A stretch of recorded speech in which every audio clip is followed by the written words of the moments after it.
All right, we are on. You want to do the intro, Elijah? Ladies and gentlemen, welcome to Black Sheep Harley Davidson in Huntington, West Virginia.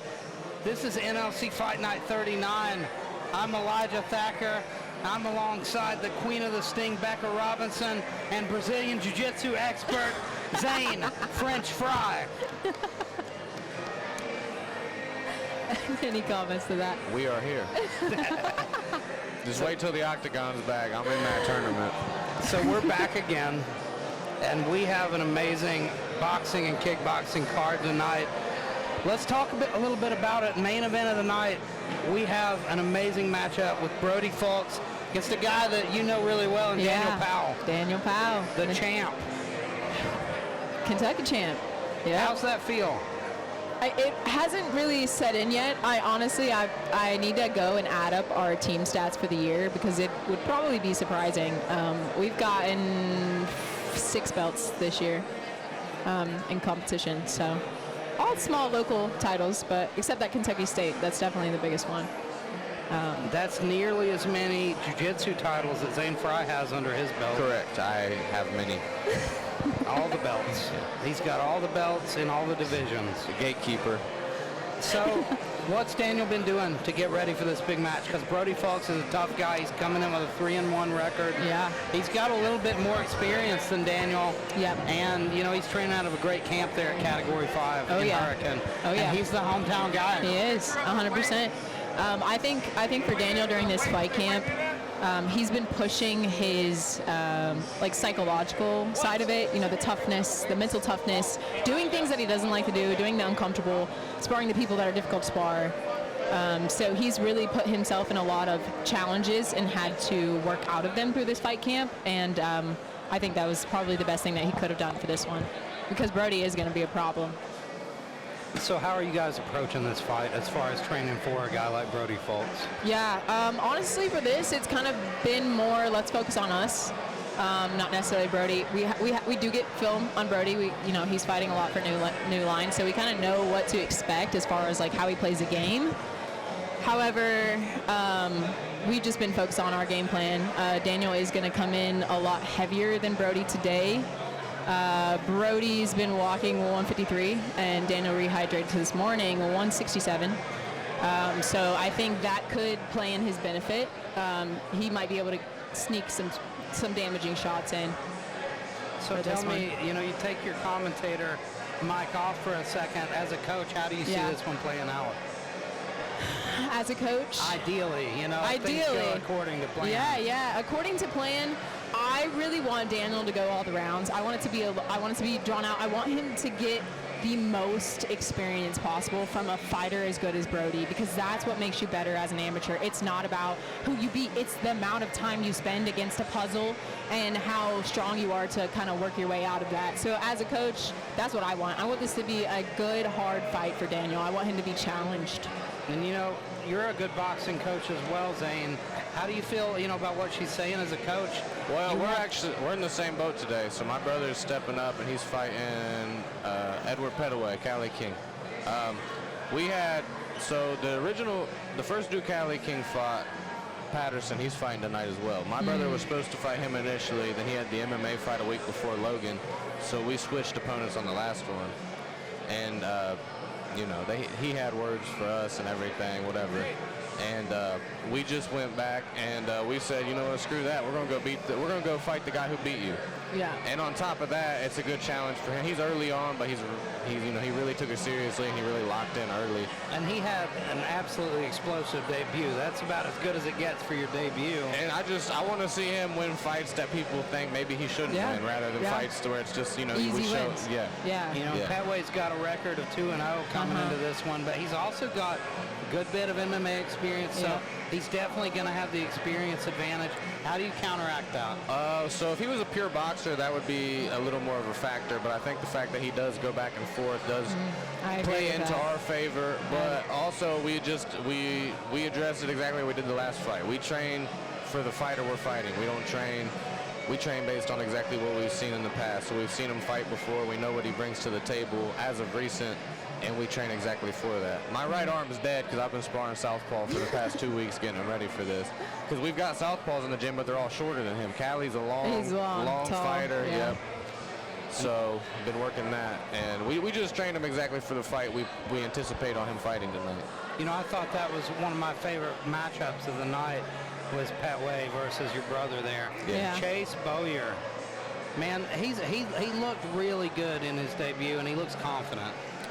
Yeah, he's a real simple guy, so it's kind of funny. Like, when I'm training him, I wish I had the mindset he does. He comes here, he has zero nerves. He's just straight to business. He knows exactly what he wants to do.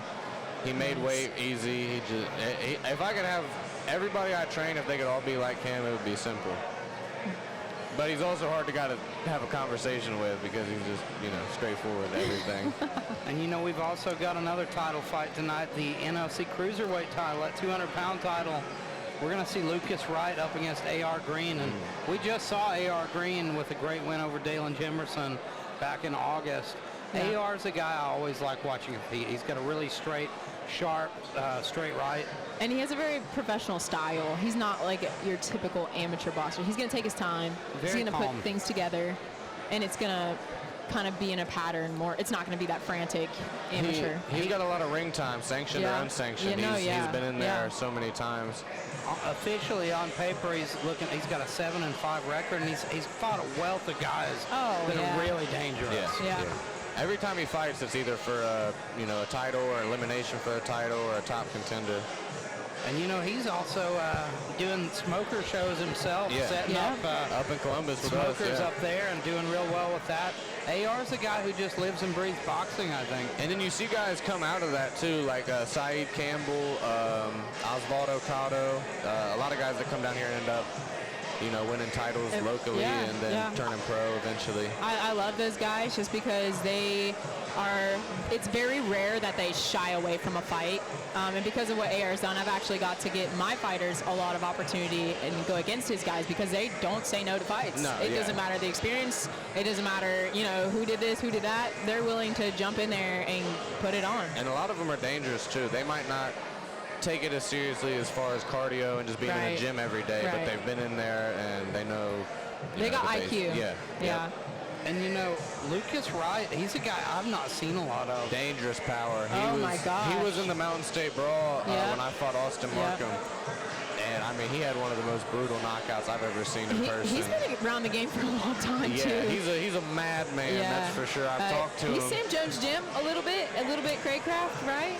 I'm fighting Craycraft in 3 weeks, so you are? Daniel Craycraft. You're fighting Daniel? No way. For the DHP belt. Is this a doghouse? Yep. Oh my gosh. 6 rounds, I didn't know. Yep. That's exciting. Big announcement. All right, well, I'm coming.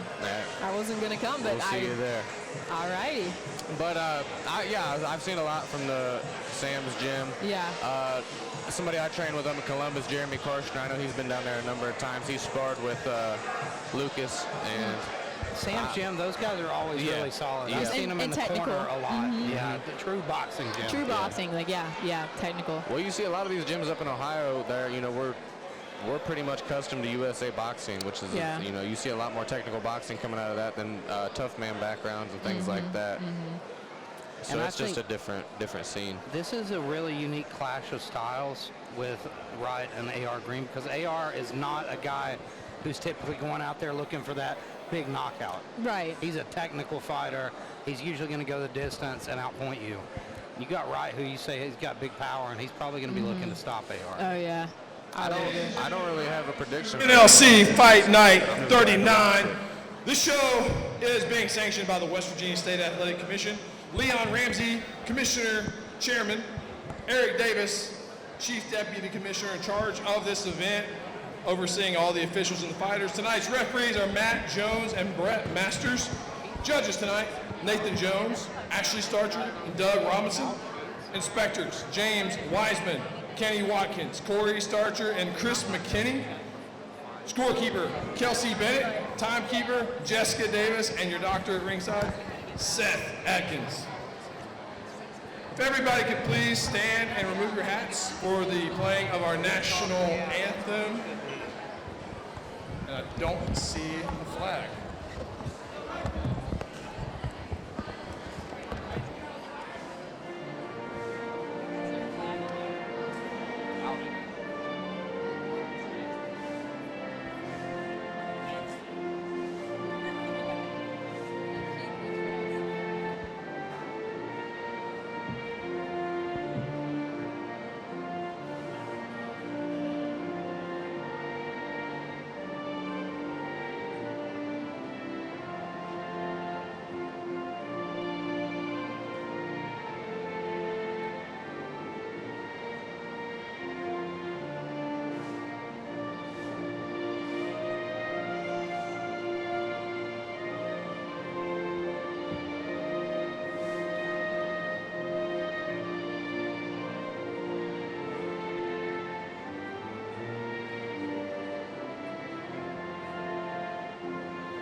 it is time for bout number 1. All right, DJ, let's bring out the blue corner. America. That's what we do. Greatest country in the world, Yes, sir. ladies and gentlemen. Elijah.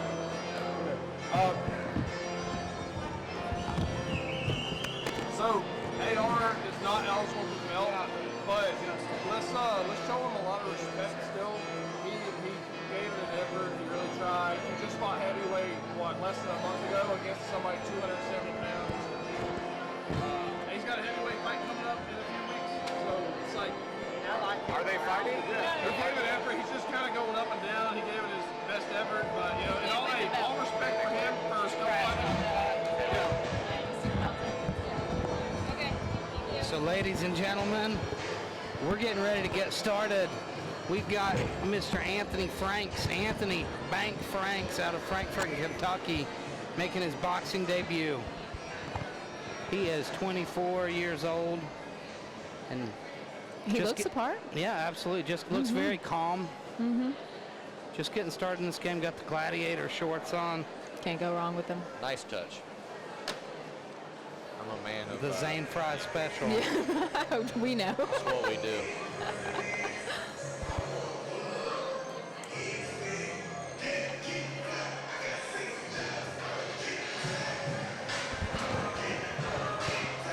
And now we see Austin Coe stepping into the ring in the red corner. He is fighting out of Logan, Ohio. He's just 18 years old. Wow. He's got an 0-1 record. You know, we saw him back in August up against Joshua Sullivan. Right. At NLC Fight Night 35. Or that back in June, I'm sorry. I was really impressed with him. I also got to watch him at Smoker recently. And I do feel like every time he gets in that ring, he's more comfortable, which therefore he can show his skills off a little bit more, rely on those instead of having to, try to go hurry and throw big punches. He's very tough, and he got started in like medieval gladiator fighting in like the full armor. He did that stuff, which you gotta be pretty tough to get into that sport. Oh, they're swinging swords at each other's faces at like full power. Franks looks to be the longer fighter here. He's kind of a stacked heavyweight.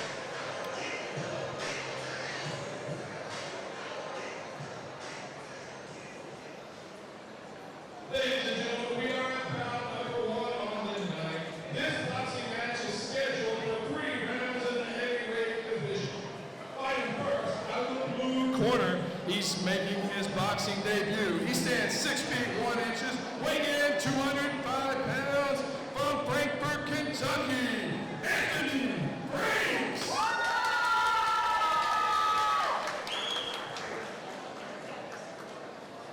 And fighting out the red corner, with a record of 0-1. He stands 5 feet 8 inches, weighing in 202 pounds, fighting out of Sam's Gym in Gloucester, Ohio, Austin G.I. Cole. We mentioned Sam's Gym. There we go. Our first member of Sam's Gym is Austin Coe here.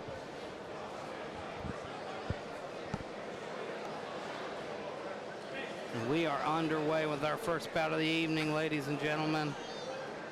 They touch gloves. And let's get it started. Here we go.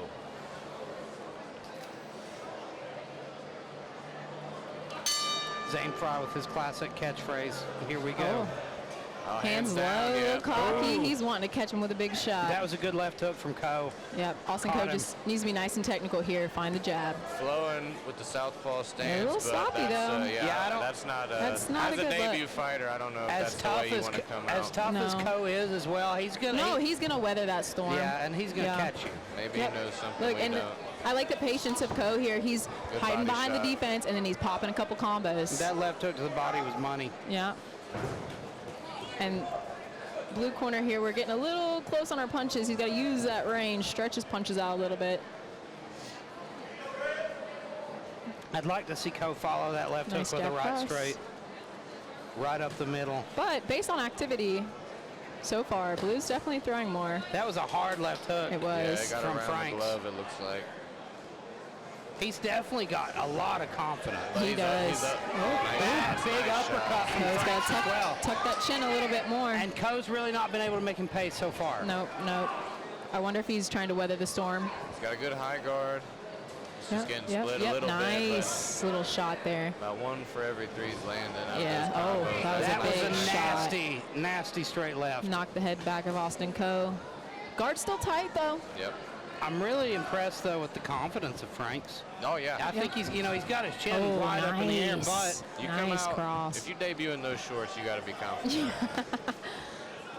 so far though, he's not eating anything big. He's sliding out of the way. He's using that range. Yep. I couldn't even tell which is his original stance because he's just kind of moving around so much.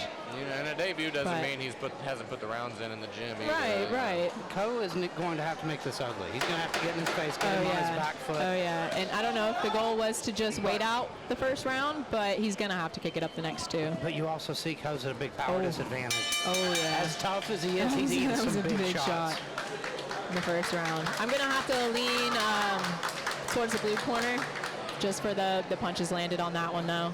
Yeah, I think so as 10-9. well. He landed some big shots. Yeah. And Co really couldn't catch him. Even though his hands were down, his movement was great.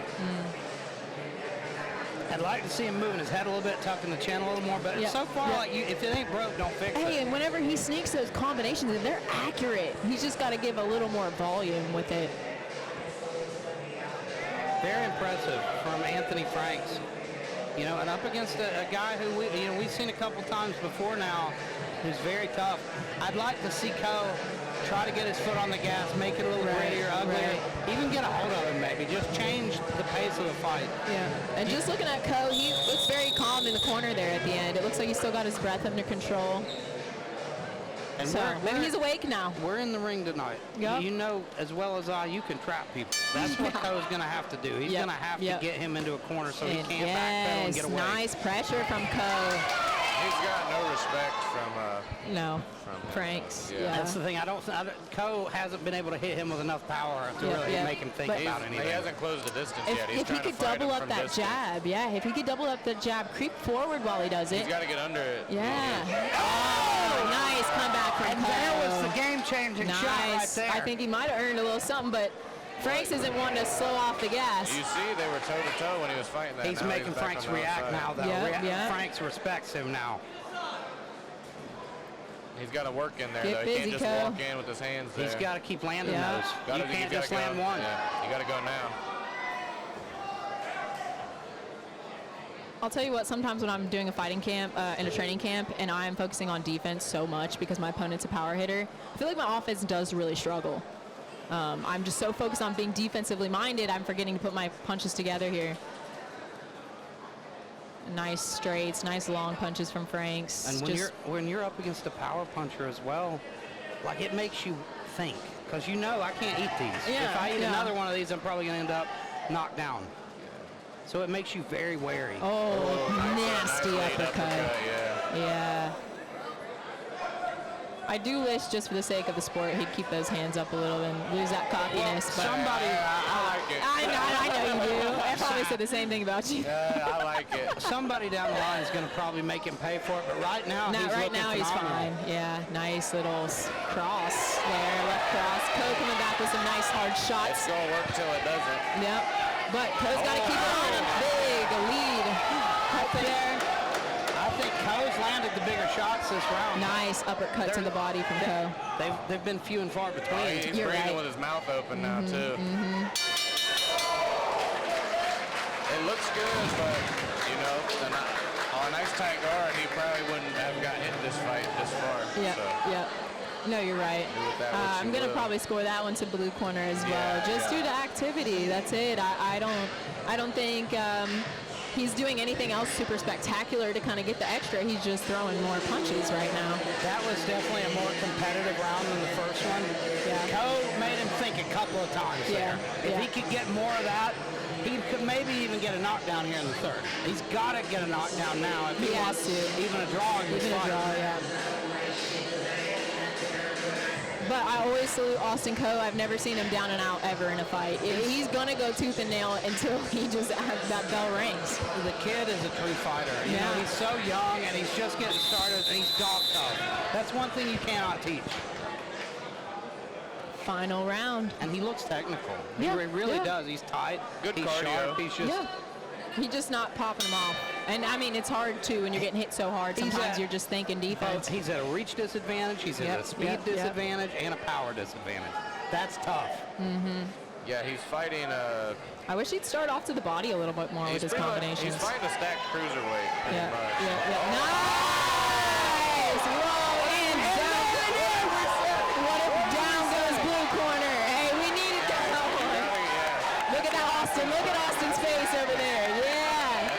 He got a little smile. He's like, all right. No, he was very off balance. He was standing too tall, too relaxed. You get caught, and your legs aren't under you. Your hands are at your hips. I mean, what are you going to block with? Now he's got to keep it coming. Yeah. If he wants this fight, now it's when you got to take it. Yep, take it over. Finish the round off nice and strong. You got to work on that double jab to get in, though. Austin's got to get busy with the hands. Doesn't look so confident anymore. Not anymore. He's on the retreat. How could you be? This is why this is the most exciting sport in the world. And I'll tell you what, when you're throwing the hardest punches you can throw and nailing someone and they keep coming, that is so, it's so hard to take. Frank's is gas, ladies and gentlemen. Yeah. Coe's got to get his foot on the gas and go. Yep. He looks fresh. He just got to go forward. Get those punches out there. He's just waiting a little bit too long. Yeah, it's a 2-minute round. There you go, there you go. That's a good body shot. You can see he's tired as well, but he's digging deep. Yeah, nice little cross. It's been the left hook. Both times it's hurt him. Get on him. He's got to spit that mouthpiece out. Nice shot from Austin Coe. Big lead hook over top. Got to be on the gas now. Nice block. He doesn't want to get hit. Exhausted. You have got to dig deep. Come on, Austin. There you go. 10 seconds. Let's see what we got. Man, this is a close one.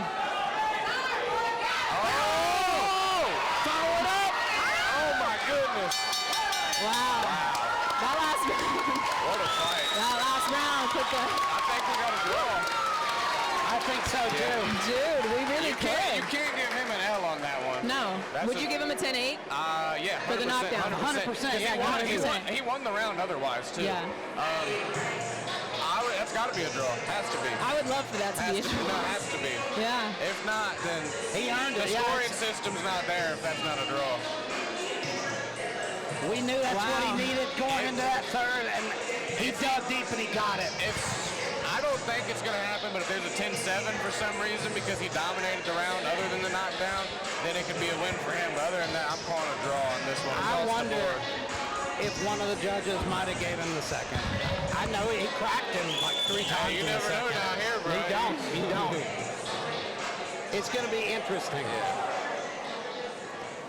Anything other than a draw, I would...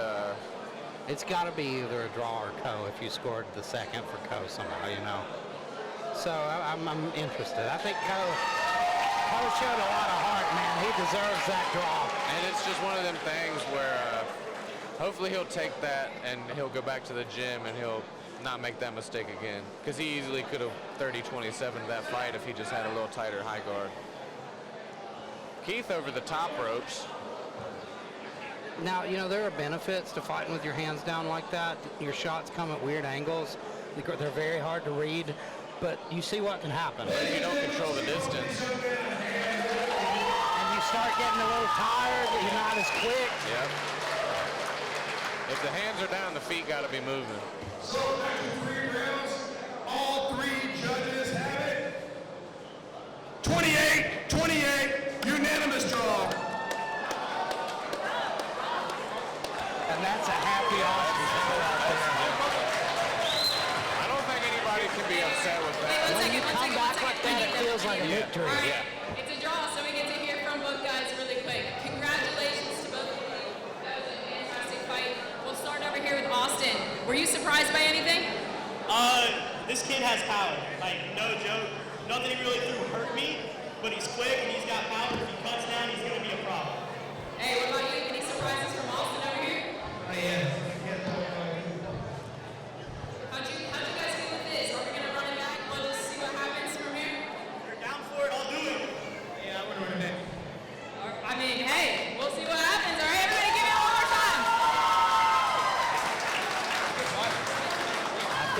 suspension running it back. Is fight number 5 scratched? Yeah. All right, everybody, I am here with Corey Jacobs. He is a New Line cage fighting debut guy. He's never fought with New Line before, but he has boxed before. So Corey, give me a little bit of your background. Kind of tell me what got you started, how long you've been training, and what your experience kind of looks like. What got me started was like I've always been a fighter. I fought all my life. And my background, I fought USA boxing. I got 3 fights, 1 and 2. I lost the last 2 by split decision. Won my first one by unanimous decision. And really I just grew up fighting. That's what got me in the sport. Cool. So tell me, what's your biggest motivation when you're going through fight camp? You just went through all this hard training. Like, how do you stay motivated? What's like your biggest push behind you? My biggest push is my kids, my 3 kids, man. They keep me going. They put that fuel to my fire. Good, cool. Tell me a little bit about what your team and your coaching looks like. I'm biased, obviously, because I get to be a part of it, but tell the people kind of what training looks like for you. Yeah, we train hard at Thrive Tribe. We work on a lot of technical stuff. And also we do a lot of cardio, just a lot of sparring, bag work, everything we need to put in our toolbox to be able to come out with W's. Nice, cool. Okay, so one more question for you. What is your prediction on the night? What can the people expect to see from Corey Jacobs tonight? For real, just the show. I'm gonna just showcase my skill set. And give the crowd what they want. If he wants to fight, we gonna bang. And I'm a box too. We gonna do all that. All right, I like it. Thank you, everybody. Look forward to seeing Corey in just a little bit. Thanks, Corey. Ladies and gentlemen, what a fight. You know, that's what the sport's all about. One moment can change everything. And we knew it was coming. I think we kind of saw it coming with that. We saw it coming. Well, you know, there's only so long you can get away with that style. In the debut, too, like that guy, we might be related.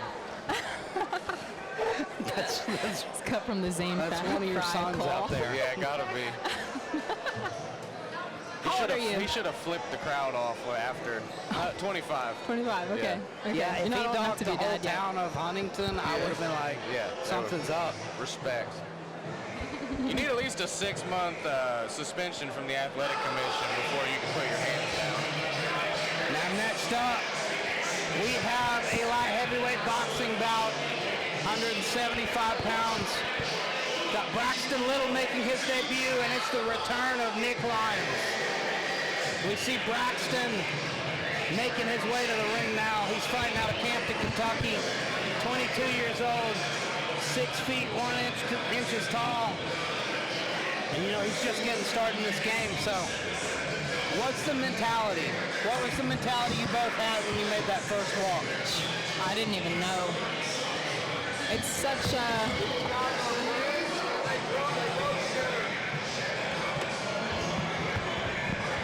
Keith Noe just stepped in and gave us some wild information about this fight. You guys answer that question first, though. So my debut, I had never been in a boxing gym before I went into my first 3 amateur fights, so I didn't have a lot going on besides just fuck it, but yeah. Just give it a shot. Yeah. I feel like for me, a little bit different. I've been training for like 2 or 3 years before my first fight. As most people should. However, my first opponent outweighed me, which this should be illegal. I'm not cool with USA Boxing for this, but this girl was 135 pounds, and I weighed in 119. So that, I think, played in a lot with the psychological for me. Oh, yeah. But I don't know. I'm coolest. I'm calmest on fight day. I just feel like this is what I was meant to do. So I didn't let it get to me, but not everybody is like that. Some people are just, hey, I'll go in. I don't know what I'm doing, but I'll do it. I think I'm just psycho. So. It's all right. You got to be to do this. So we've got Nick Lyons getting ready to come out, and Keith stopped by and he said, an interesting fact about this fight is both these guys are friends and they actually rode here together. How about that? You don't see that very often. Well, somebody's walking home. Shoot. Depending on how this fight goes. Someone's gonna have some feelings. Nice walkout music though. Now Nick Lyons, we've not seen him in a while. He has been in the Army. He was out in Colorado in the Army for a bit. He's back now. And you know, not long ago we saw him get a 9-second knockout in MMA. Beautiful overhand right. Absolutely slept the guy. And I know he was disappointed in his last performance in the boxing ring back in Logan 2024. He took a hard loss that night. I'm supposed to be in his corner right now, but I think he got a couple guys to do it for him. Yeah, he's coming in 0-1 in boxing, you know, up against the debut guy here. But he's got a 3-7 MMA record, so the guy's got a lot of experience. He's a fighter for sure. I think he's done kickboxing too. And you know, with that record, just 24 years old, still got a lot of time. Yep. And I think we see Nick Lyons get better every time he's in here. Tonight, this is a boxing match scheduled in the NLC Cruiserweight division.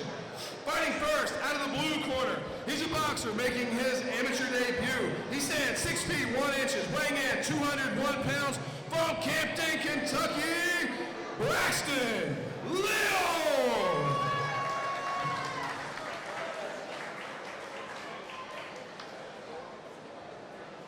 I would And fighting out of the red corner, making his return to NLC, back from the Army. He's a boxer with a record of 0-1, stands 5 feet 9 inches, weighing in 191 pounds, from Mount Sterling, Kentucky, Nicholas, the New Breed Outlaw Lion. The New Breed Outlaw. Tell you what, those Army guys are tough. So Nick's always been like, bringing that. really tough, but I think his issue, you know, sometimes when, I think in that last boxing match, you know, when he gets caught, I think he gave up on himself. Oh, okay. And like, I think he's got a lot more in the tank. Wow, stiff jab out of the gate for a Wow, knockdown. that's got to be a confidence booster. Coming off that big knockout, I'm sure he's feeling a lot more confident. I'm sure he believes in himself a lot more than he did before. It looked like it there. Oh, my goodness. Gotta tuck that chin though. Hey, those are nice solid punches, but that chin needs to come down just a little bit. Hey, he's putting it on him. Take it to the body. Onslaught of punches out of our red corner. And down goes our blue corner. I think Nick rode in the passenger seat on the way here. And now Nick making short work so far of Mr. Little Butt. Hey, he's got to be careful not to gas That's out again, here. don't unload the tank. Oh, man. They're right on the temple again. Oh, there you go. And there's that overhand right. 3 and that's knockdown it. rule, correct, in West Virginia? I get confused sometimes. I can't remember if it exists or if he just had seen enough there. I think he'd probably just seen enough, because I don't believe there is a 3 knockdown rule. No, that was the same overhand 3 times. It just, he wasn't making any adjustments to it. Now, Nick said he's got a very special call out after he wins tonight. I hope it's not me. Everybody calls me out, dude. It's usually on Facebook. They used to call me out It's usually on Facebook. It's usually not in person. Until everybody realized that I'm too lazy to fight anymore, they were calling me out weekly. Well, maybe they call me out on Facebook, then I come here and they want me to corner Yeah, them, they know you'll actually fight them. Yeah. For $0. For a Tudor's biscuit. Yeah, that's what you've gotten paid for the last several, right? That is my standard purse for each fight I have, yes. I think you should negotiate for like hash rounds and a drink as well. You should at least get a combo. Yeah. We're working our way up.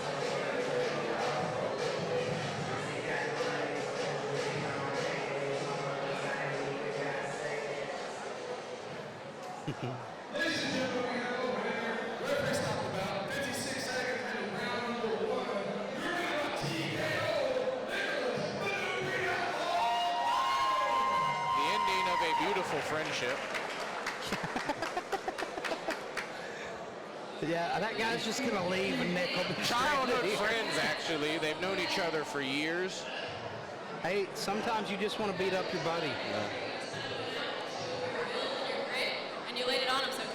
Congratulations. Now, I hear in the booth start, that you have a I'm gonna special start call beating out my opponents tonight. Ride to the venue, so I don't gotta pay travel. Where's Category 5 at? Sometimes I wish I had friends that I could talk Y'all to best get boxing Dominic me. Baker ready, because this come December, outside of the his backyard ass is here. mine. Who do you call out? After I get done with him, I'll come straight to you. I'll drop the 155. Don't worry. I'm taking both of y'all's O's. Belcher? Oh, well, we have a call out against Category 5. So when do you want to come back into the ring? When do you want a timeline? Need a little break? Or are you ready to rock and roll? Whoever I wants it, think come he's get like it. 40 pounds. All right, less everybody, than give him. your winner one more round of applause. Or maybe he just called out the gym. I didn't hear it. I would bet that I know he's got an old rivalry with Dominic Baker. So That I'm would wondering make if he more called sense, out yeah. Dominic again for a rematch. Yeah. They had 2 fights before, and they went one way and the other. I don't so think he's here though. That's so he probably he just called out somebody he trains with. Roman Yeah. Belcher. I can dig it. I would do it. You've called out entire towns. Yeah.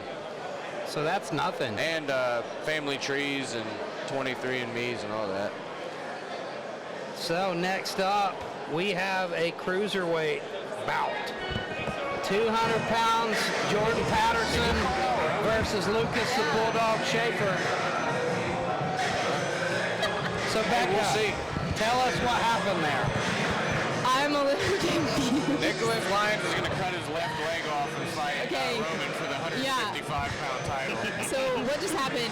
When a fighter takes a mic from me, I'm instantly nervous. And You gotta pull he the Joe started Rogan, walking you gotta yank him back. over in that direction, and he said Category 5, and I said, oh my gosh, is he going for Roman? I don't know. I feel like Roman's just a top dog, so if anybody says Category 5, he's going to be the first to stand out. I don't really think he was calling out Roman specifically, but he definitely pointed to everybody at Category 5 and said, I will steal your girlfriend. So yeah, that's what happened. Married Nick Lyons threatens to steal the Category 5 girlfriends.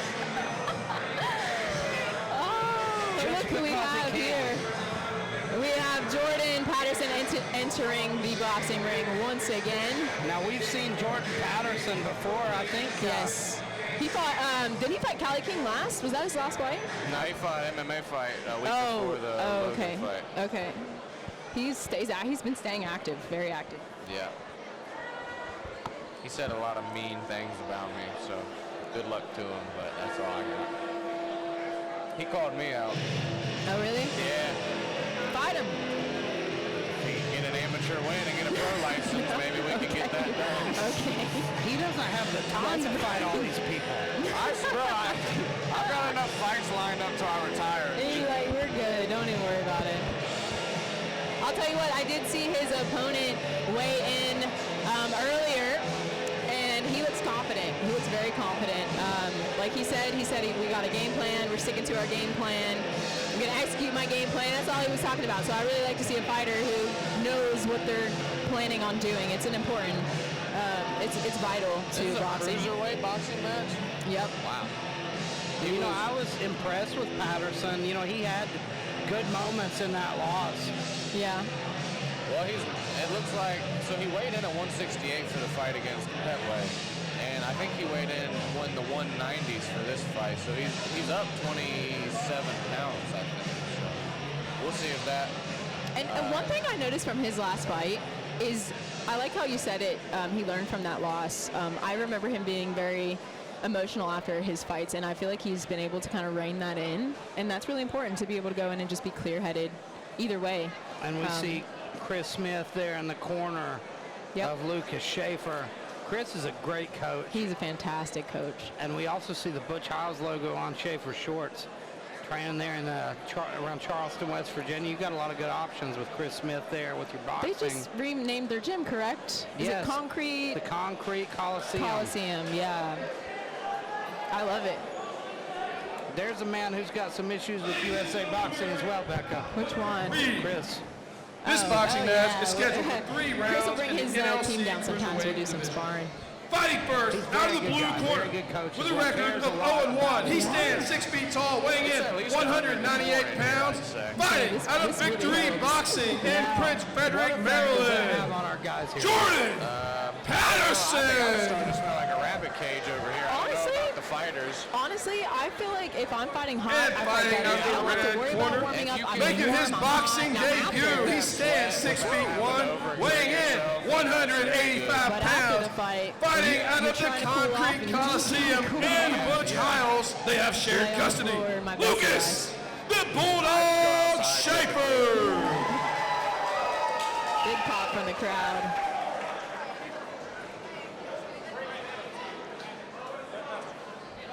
Your referee in charge of the ring, Brett Masters.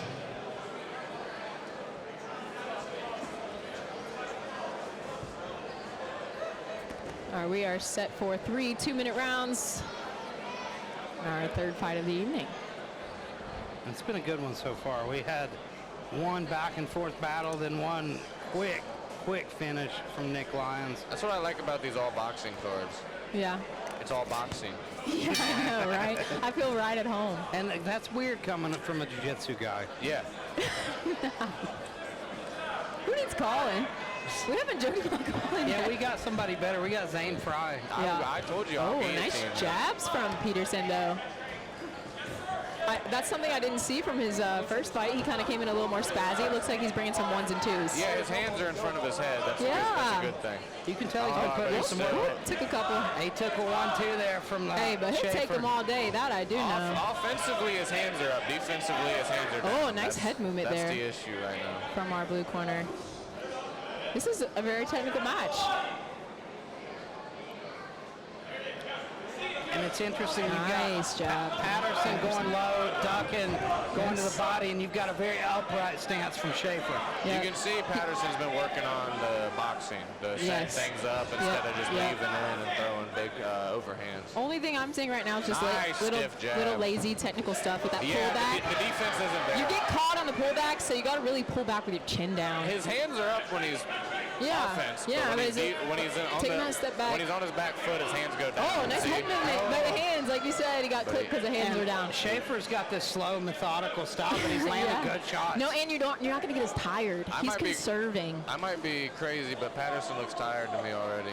He throws everything into every punch, and he's dude. he's so tense. Yeah. He's so tense. Look at his breathing, though. Even with his movements.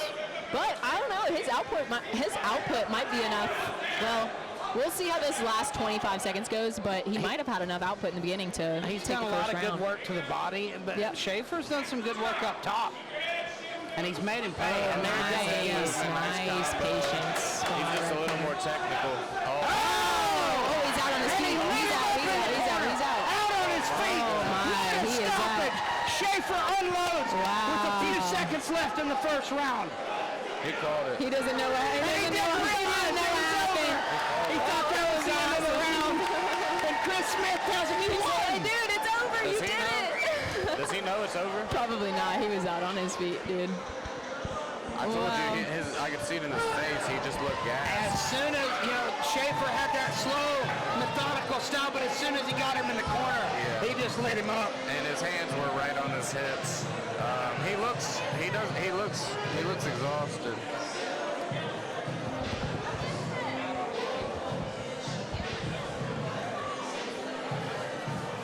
Good work from Schaefer. Chris Smith's got to be a happy coach right now. And he didn't really take much damage at all in that fight. That was a heck of a debut.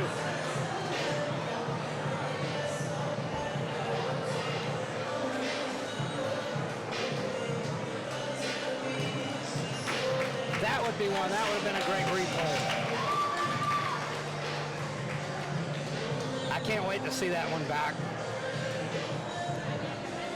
Patterson very frustrated. He just got trapped. He got trapped in the corner, couldn't get out, and then started eating some bombs from Schaefer.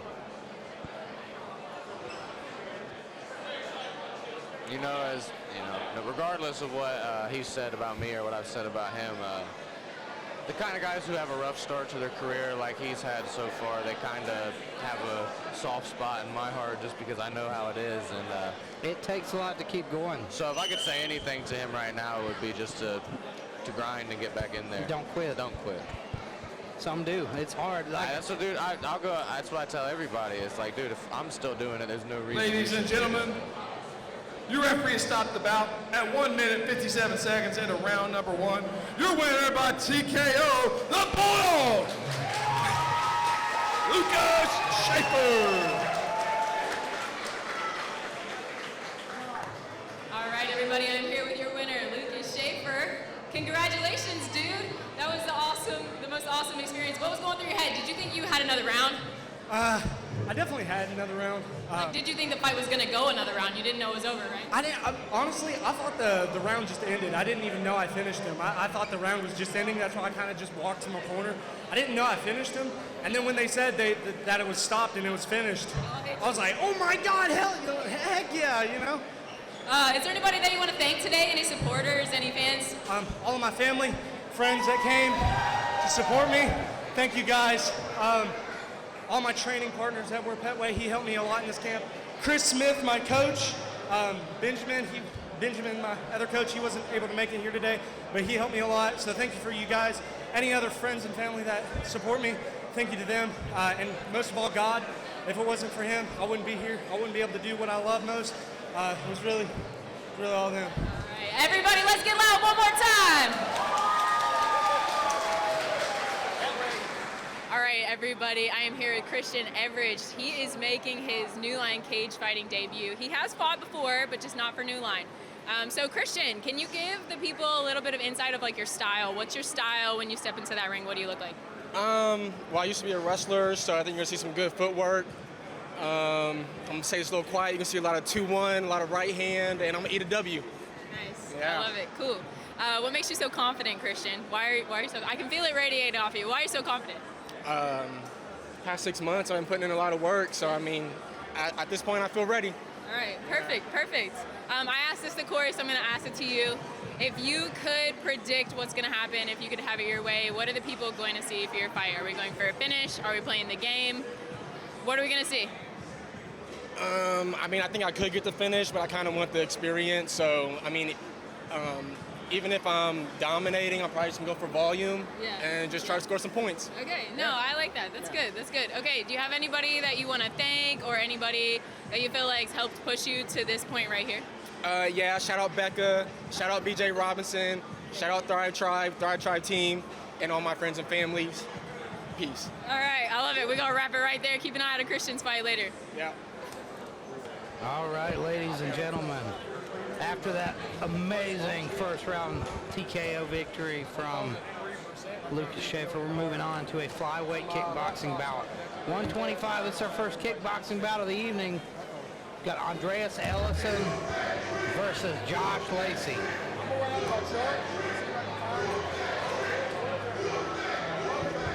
So after fight 6, I'm gonna have to go on a hiatus for like 3 fights, and I'll be right back. So we see Josh Lacey stepping in to the ring here. Last time we saw him was back in July, made his debut against Laquan Parks. Yeah, I actually got to meet him recently because I went to Autumn Miller's fight and he was cornering Autumn Miller. So I got to talk to him a little bit. Mostly, he's kind of all around the place right now. He does a little boxing, a little kickboxing. I think he likes the MMA game as well. He's just ready to make a noise for himself. That's my fault, actually. I thought that was Lacey. Ellison, yeah. Ellison in the blue Dre, corner. he goes by Dre. Dre Ellison fighting out of Doghouse there in Parkersburg under Mike Shepard. Got Stephen Daly in the corner over there. That's a great camp, great gym. It was good to see Mike here today. Dude, Mike Shepard was one of the greatest. One of the and most. will always be one of the greatest. I think he's probably the most accredited fighter in West Virginia history, maybe. Besides myself, I would agree. Hold up, because I'm up there too. Yeah, so. I was gonna say you got 2 of us right next to you, buddy. I'm not, but you know, they either love me or hate me if you live here. You're the king of Ohio, and Becca's the queen of Kentucky. I just want to be the queen of boxing, really. Mike Shepard is the king of West Virginia. There you go. I'm taking his belt back to Columbus. Who's? Mike's? Yep.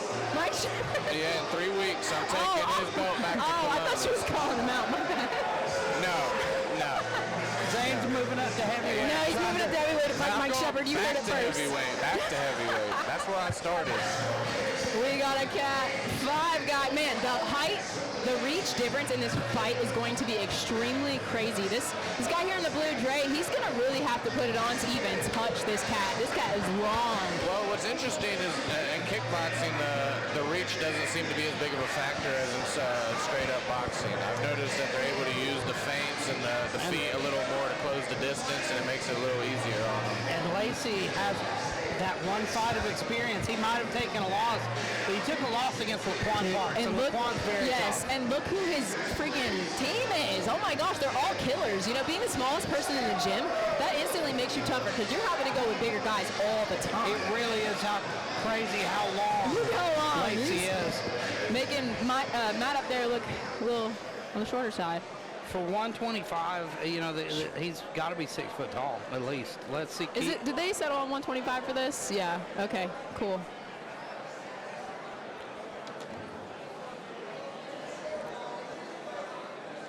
Place is filling up pretty good. Yeah. Where's the after party? We are now bout number 4. Got to go 2 hours. This kickboxing match is scheduled for 3 rounds in the flyweight I got division. Warrants and Boom. Fighting first, out of the blue corner. He's making his kickboxing amateur debut. He stands 5 feet 4 inches, weighing in 125 pounds, fighting out of the Doghouse Gym in Parkersburg, West Virginia. Andres J2 Brazy Ellison. You'll never see me on a Logan card, that's for sure. Zane the bad guy Fry. That's your new nickname. And fighting out of the red corner with a record of 0-1. He stands 6 feet 2 inches, weighing in 125 pounds, fighting out of Category 5 in Hurricane, West Virginia, Josh Lacey. Hey, don't you know you're not allowed to pick your own ring name anyway? It's bad law. Your referee in charge of the ring, Matt Jones. I played into that one, and I played it perfect, too. All right, high intensity. Oh yeah, start to finish, and they're going to be scrappy. You know those 125s, they move fast. If Lacey can work behind his jab and his kicks here, you can build an entire kickboxing game around good jab and low kick. Yep. Touch of gloves, and we're off. Oh, caught him right on the chin on the way in. Going for And now he ties him up here. Love the control there of That was a great job using just 2 overhooks, but now we see Josh Lacey swinging. Ellison Oh, he closes licked that. his fingers and punched him. He's closing that distance. That's exactly what he needs. Oh, nice little scrappy move there. And this is a pace. You know, 125ers, you expect that. Right. Matt Jones about to put one of them I think it's hard because they do kickboxing, American kickboxing rules. So the Muay Thai, you're not allowed to do the big tricks and stuff. They don't like them to be on the ground. They give you a little more leeway in the clinch and kickboxing. Oh, right? absolutely. A little bit, yeah, It's a part of it. But you got to try and kind of But the double leg in pulling each and the other, pushing and the, you know. Now, Nice trip.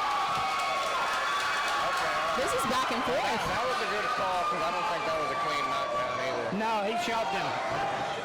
Which that's a part of kickboxing Nice. as well. You'll see a lot of trips. I like the tenacity from Dre Ellison here. He is going at it, man. He's got that kind of Mexican style. I'm going to punch you down. They're both I'm going to be moving throwing. back and forth. I don't see a lot of lateral movement left and right from either one. Oh, of them. 100%. I want to see more push kicks and front kicks.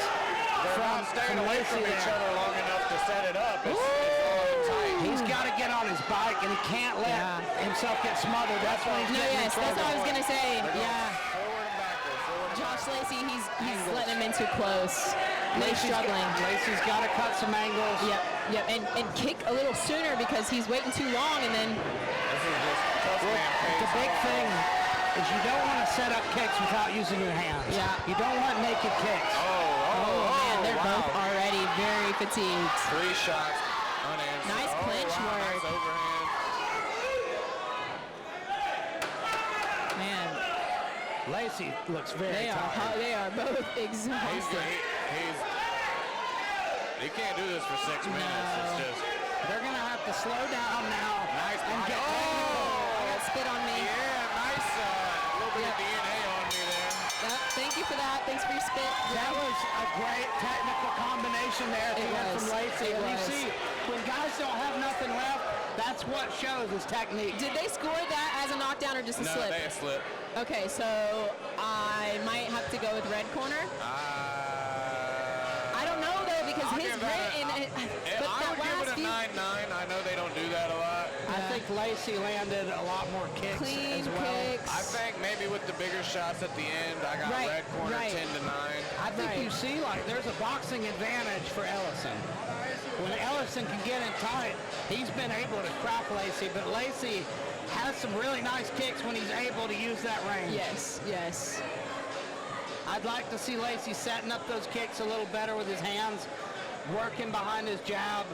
I'd like to see him just maybe slow down a little bit and try to set up some combinations. I don't think either one of them can do that for 2 more rounds. There's no way, and I think that's when we're gonna see the technique really come through here in these second and third rounds. And so, yeah, sometimes it really takes that first round to get your nerves out. And that really can play into your style that first round. Lacey looks a little Nice fresher little to me. up kick. Yeah, Lacey might have Man, gotten they're that back and second forth, round. dude. Lacey needs to get out of there. Yeah, He's let's fighting get in range. Ellison's They're range. going Yeah, look, I mean, forward, blue corner is backwards. just, Dre is landing punching, scoring punches here. But he looks tired. He just pulled a Roman Belcher. Yep. Hey, I'll tell you what, you train together long enough, you start morphing into each other. Oh, nice bob and weave underneath, but he misses on his exchange. He has a similar style to Roman as Ooh, well, and a double similar kick. build. And another He's one. just raw. He's newer. Yep, yep. Nice little, nice shots landing now from Lacey here. I mean, Category 5 only produces killers. So Yeah, yeah, and their kickboxing is so nice. Now see, Lacey was exactly at the range he needed, and he got too far inside. They, Now stay on the outside here and use that range. Lacey's taking it over. that's a knockdown. Did his legs give out? Yeah, that's a knockdown. And Matt Jones sees it here. That was good work from Matt Jones. He's tired. He can't even bite He's down gonna his quit here. mouthpiece right now. Corner, Roman Belcher in his corner is telling him he's got a pressure. He said he's got a He's gotta pressure, go put it now, on him. yeah. But he got a stern warning from the commissioner over there yelling too much. Now right here's where he needs to be. He needs to stay here and not let himself get drawn inside. There we go. That's good Oh work. yes, nice, beautiful. Just staying on the Oh, outside. yeah. He's got to go now. Oh yeah, he's gonna unanswered shots See, here. now he backs out. That's beautiful. We could be seeing a finish. He's not going to chase the finish because he knows he's got a tough guy in there. Yeah, yeah. Oh, he got kicked to the dick. You got Yeah, if the ref doesn't call it, you can't do. Yeah, okay. Oh, yeah. come on, ref! He kicked him in the nuts. Yeah, but if he doesn't call it, you can't stop and turn around. That's true, but at the same time, dang, you gotta be paying attention. Yeah, I'm but sorry. It's just one of them. I saw the nut shot. I don't think saw Matt it. saw it. Yeah, Matt Jones, I don't think he saw it there. But you can't That's turn. You tough. can't turn away. Yeah, no. If he would have maybe like hunched over, You got to keep fighting. Yeah. And if the ref doesn't see it, that's bad luck, but you got to keep fighting. It's one of those things. Because sometimes the ref catches a bad angle and misses it. Oh gosh. I think Or he might have blinked. You never know. I don't Right. see Allison coming back. He was so tired. He couldn't even bite on the mouthpiece. But you know. And we had a beautiful performance from Roman Belcher Jr. Yeah. His hair will be dyed very soon. I'm going to call it now. He has to reach like his coming of age, and then they'll dye his hair purple. Yeah. In like Or maybe it be just a changes that color. Traditional ceremony. They don't give out belts. It's the hair color changes. If you follow in Roman's footsteps, they give you the purple hair. If you follow in Eric Kuhn's footsteps, you get a big pair of glasses, like the fight nerds. And if you follow in mine, you get a jumpsuit. Yeah, you can get an orange jumpsuit, a ticket to Southwestern Regional. Ladies and gentlemen, the referee has called a stop to the bout. 1 minute, 45 seconds in round number 2. At the red corner, Josh Lacey. Very impressive performance by Josh Lacey right there. Absolutely.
But Josh Slady handled the storm and took the fight, took the win. Now next up, ladies and gentlemen, we are looking at a middleweight boxing bout, 160 pounds. Got Jerome Winfield making his debut against Will Turley. What do you know about these two guys, Elijah? Now Jerome Winfield is fighting out of Charleston, West Virginia. He's making his debut, but I think the thing that stood out the most to me about Jerome, the guy's 160 pounds and he's 6'5". That's very tall and lanky for that weight class. Yeah. We see him here making his walk. We've had two guys, Josh Lacey, another guy who's very long and lanky. We saw him get the win, and I think range was what did it for him. It's such a huge thing in striking. And we see a guy here who's definitely going to have a reach advantage. Yeah. Do we know how tall Will Turley is? I do not know Will Turley's height. Unfortunately for the fans here, my notes are on my phone, and somehow I've locked my phone for 5 minutes. So I'm trying to go by memory. How many times did you try that password? Too many. I'm really bad for accidentally locking my phone. Yeah. But we've got In the Air Tonight by Phil Collins. Classic walkout song. Yeah. It's looking like it gives you power. Jerome Winfield is going to have J.R. Cochran in his corner tonight. Really good corner. These guys live 2 streets apart. Turley asked for this fight. They're like neighbors. News from the president of SLC, Mr. Dana White / Keith No, just told us that Will Turley and Jerome Winfield live less than a mile away from each other, only 2 streets away. It's a neighborhood beef. Yeah. Better than settling on the streets, they decided to settle it in the NLC cage. How blessed are we? Now, Turley is coming in with a 1-0 record. He's going to have more experience tonight.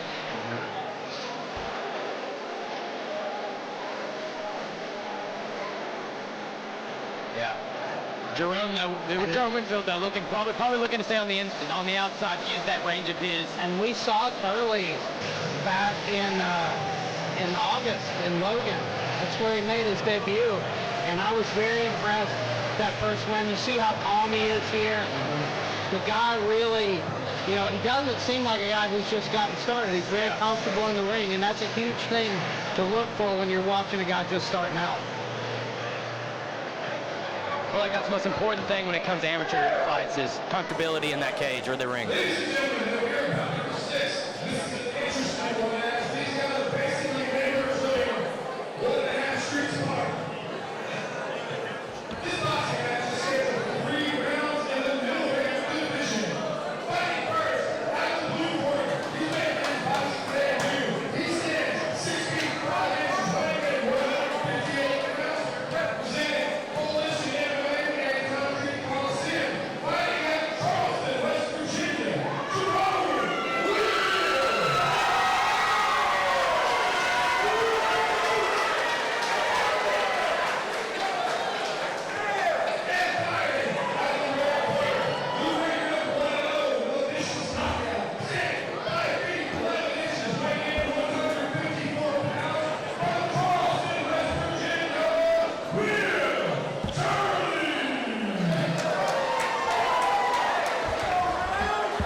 And off they go.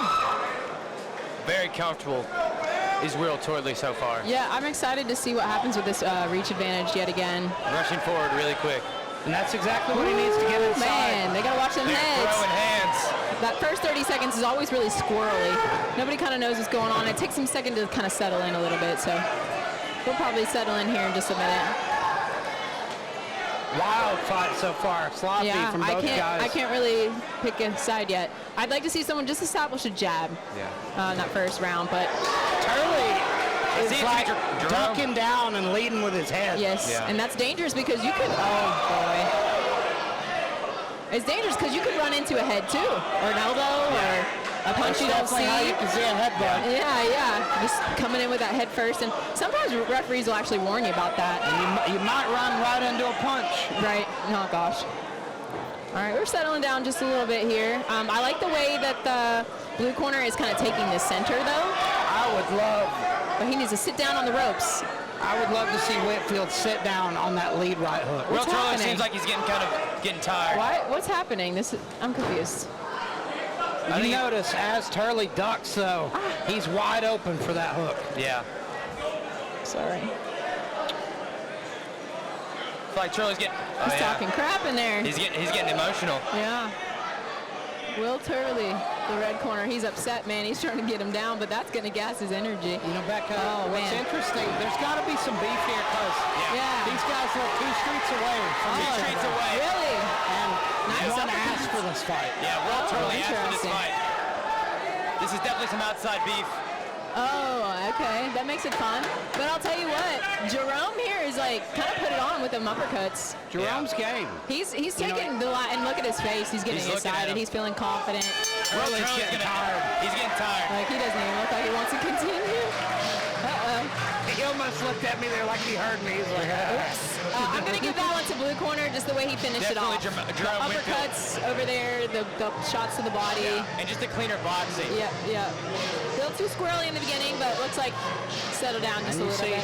Chris Smith there and Jared Cochran in his corner. That's right, the young up-and-comer Jared Cochran.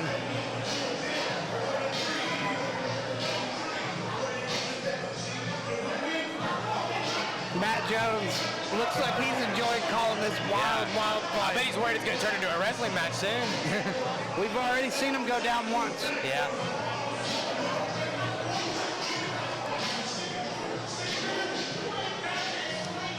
I think Turley is very tired. Very tired. I think he's fighting he's fighting with a lot of anger, which can distract him.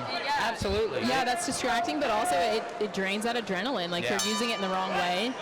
I really don't like the way he's ducking his head. I think that hurt him there. I don't know if he's trying to get away from the punches or... I think he's hurt. Oh, no, that was a solid shot. Man, he is everywhere. And referee might step in. Oh, his groin protector came off. I have not seen that one. I think it's falling off. He might be looking for a way out of there, Does he even know that it's off? It's so bizarre, like his head movement, though, the way he's dipping his head. Like, it's dangerous. He's going to get caught. If he could figure out a time, he's very new. Yeah. If he could figure out a time it just a little bit, you're going to run right into something. Oh, yeah. And I think we could see a finish here. I agree, and just also due to exhaustion, you know, like you said, it kind of looks like he is looking for a way out here. When he's in trouble, he's just flailing. Yep. He's not really sitting down, getting his hands up. Confidence coming out off of our blue corner, though. I mean, he's sitting pretty right now. Whoa!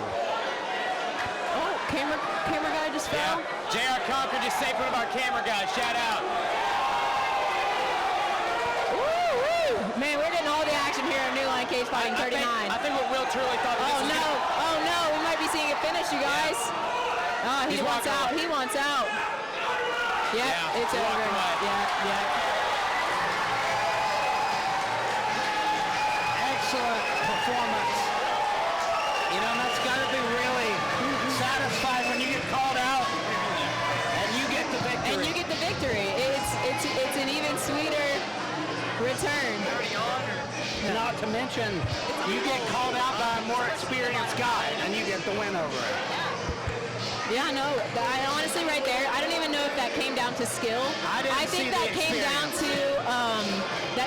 to grit. That came down to controlling your emotions under pressure, and our blue corner did a better job of that. I think Turley definitely needs to get, you know, maybe some different coaching, and like he's got to tighten some things up.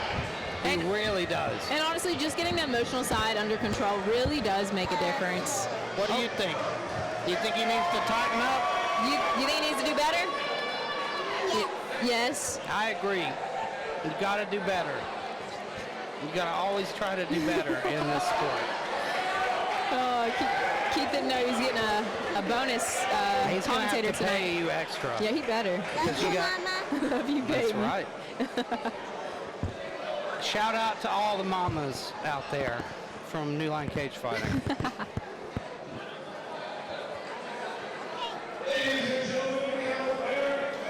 48 seconds into round number 2 by TKO. Jerome Whitfield. Good job, man. How does it feel to get this win in the cage? I mean, in the ring. Feels great to get my first W. Not much to say. He said that's crazy for somebody that called me out to come out here and do that. No. It felt like there's a lot of tough love here. Yeah, it's a lot of tough love in boxing. What's next for you, man? Another boxing match to start my MMA career.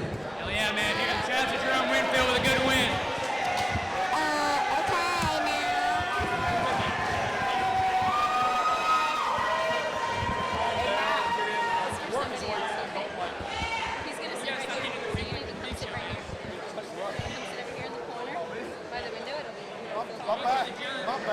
So, ladies and gentlemen, next up, we've got Christian Everidge versus Evan Bowman. This should be fun. Both of these two fighters are technical. They come from good gyms, good teams, good coaching. So I'm really excited for this matchup. So tell us a little bit about what you know about these two. All right, so I guess I'll start with my guy, Christian Everidge, because I know the most about him. And actually, yeah, he's walking out first. So Christian came to us a wrestler, a UK world champion cheerleader, ultimate athlete. That's 2 for the Coliseum. That's 2 TKOs in the Coliseum. So yeah, Christian's multi-sport athlete. He got into boxing not too long ago. This is actually his second fight. He is a New Line Cage Fighting debut guy. However, he has the experience. He's put in the work in the gym. He's coached by BJ Robinson, head trainer. In his corner tonight, we got Casey Kimball. We got Corey Dunn. Usually myself. Christian, honestly, is kind of my first fighter that I've ever trained personally that I put my name on. So I'm really excited to see what he's going to do. He's getting better at the technical wise, but he's got the grit. I mean, he's a wrestler. I think that the people that thrive boxing are show-offs. You might do a good job. Why do they Just a have to little. work out so hard? Why do they have to look so good? I'll tell you what, it's the light skin thing. Christian's a light skin too, so I think that's where that comes from. I think it's obnoxious. We're going to need a bigger chair over here. I think you need a couple fat guys to even things out. Yeah. You looking for a team? You need to get that guy back that Brendan Kelly had. What's his name? Cake Paul. Yeah, he was really dude, he was a staple. balancing everything That, out. hey, kind of fit, kind of fat. Yeah. Sit right there.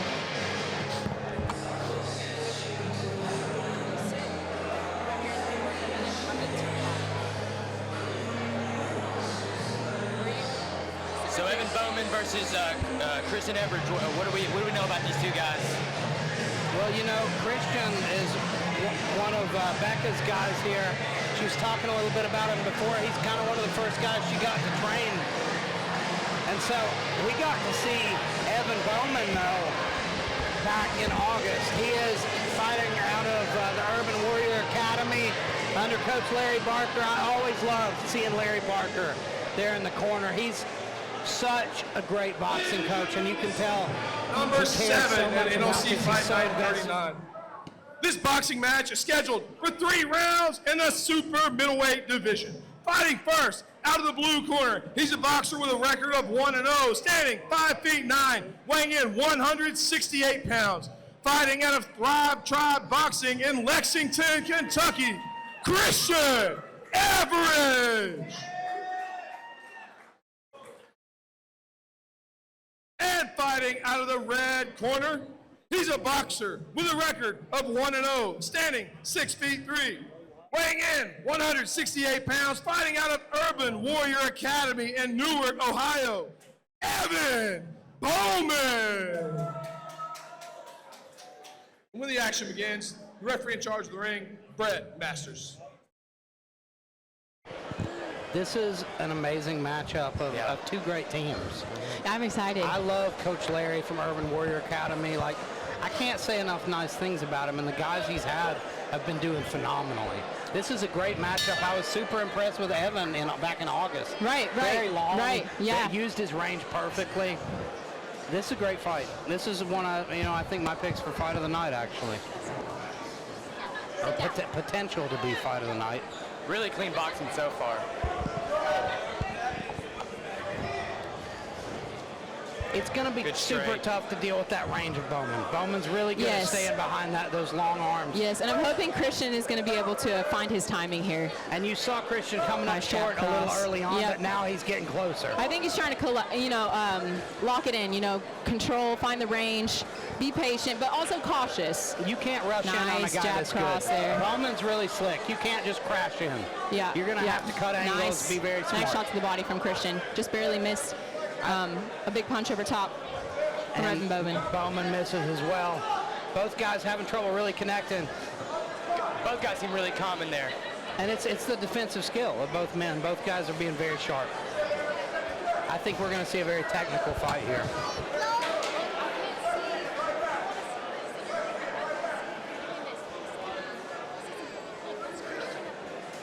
Oh, and there was a nice right hand. Nice big overhand right. And a nice punch to the body there by Everett to counter.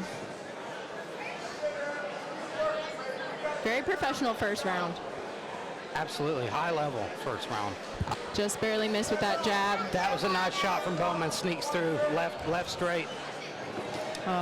Everett has to be careful keeping those hands low. That's one thing we've been working on. He kind of exits a little unsafely. He's been very smart so far, though. He's stayed clean. He's gotten caught a couple times coming in, but he's fighting a much longer guy. Yes, and I feel like he's doing a pretty good job of closing that distance. Now, if he can just hold him in those positions there and capitalize like he is now, that was exactly I think that's where he's going to win. Yeah. If he can get more of that, I think he's going to. And a little sooner in the round, and I think he'll open up. I think Bowman took that one. Yeah. He outlanded him a little bit, just due to the range. It's a tough thing to deal with a guy that's that long and clean and technical. Right. It's a puzzle to figure out, and you really only have a certain amount of time to figure that puzzle out. But we saw, Bowman stopped his first opponent first round. We're not seeing that here. We're seeing a much more competitive fight, and Everett wasn't hurt. There was no moment where, Bowman really caught him clean. Right. It's anybody's fight so far. I think Bowman's edging him, but we saw there, Everett had a moment of success there at the end when he was able to press Bowman against the ropes. Yes, sir.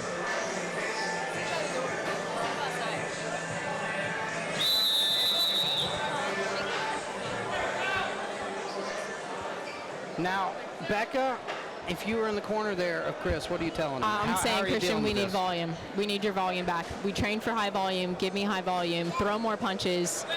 It doesn't even matter if you get hit at this point. This is amateur boxing. You need more points. I think that's the thing. Like, in a fight where you're up against such a longer guy who's so quick, you're going to have to get hit to get inside. Yep. Come on, Christian. That's the thing. I can't knock anything in Christian's performance so far. No, right. He's working his way in. He just needs a little bit more volume, and he is. Hopefully he can kind of finish off or start off how he finished the last round. And I do know Christian has a good gas tank, so maybe he'll be able to outlast dude here if he gets some solid shots. Good combination from Christian there. Christian has some power, for sure. He's heavy hands. Good job from Bowman coming back at him, though. Caught him with a good job controlling the ring. And there's a straight left, but Christian blocks that one. This is each guy's a puzzle that the other's trying to figure out here.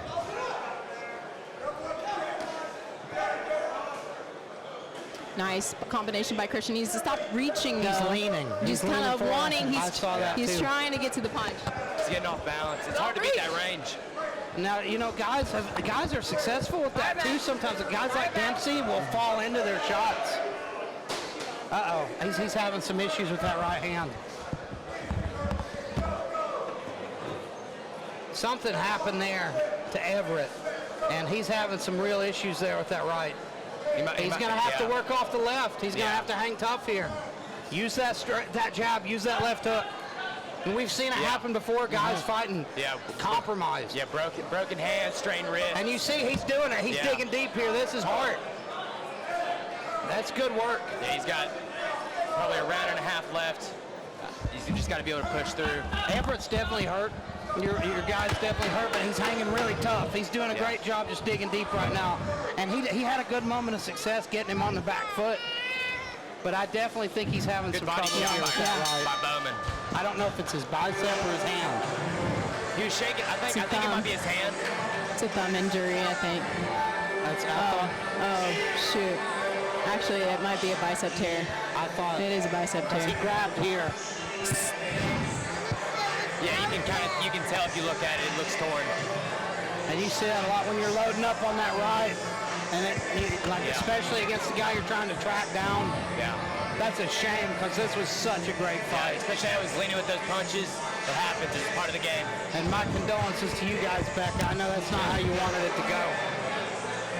It hasn't been stopped yet, so we'll see, but most likely this fight will be stopped. The doctor's talking to him right now. I think he wants to continue. Of course he does. Yeah, fight's over. You don't want to go in there compromised. No. You can't go in there one-handed. Yeah. You know, we've seen guys do it, but it's dangerous. And like, come back, live to fight another day. You don't want to make the injury worse. No, 100%. 100%. Still a great performance by Evan Bowman, though. He uses range really good, some clean boxing. He probably didn't want this fight to end like this either. I think Everett showed his grit there in that last flurry. I mean, he was throwing the right after he did it. The end of the first round. No, even here. After he got missed hurt, it. Yeah. He put him on the back foot and came because I think he knew I'm hurt. I better try to. And he was throwing the right. Right.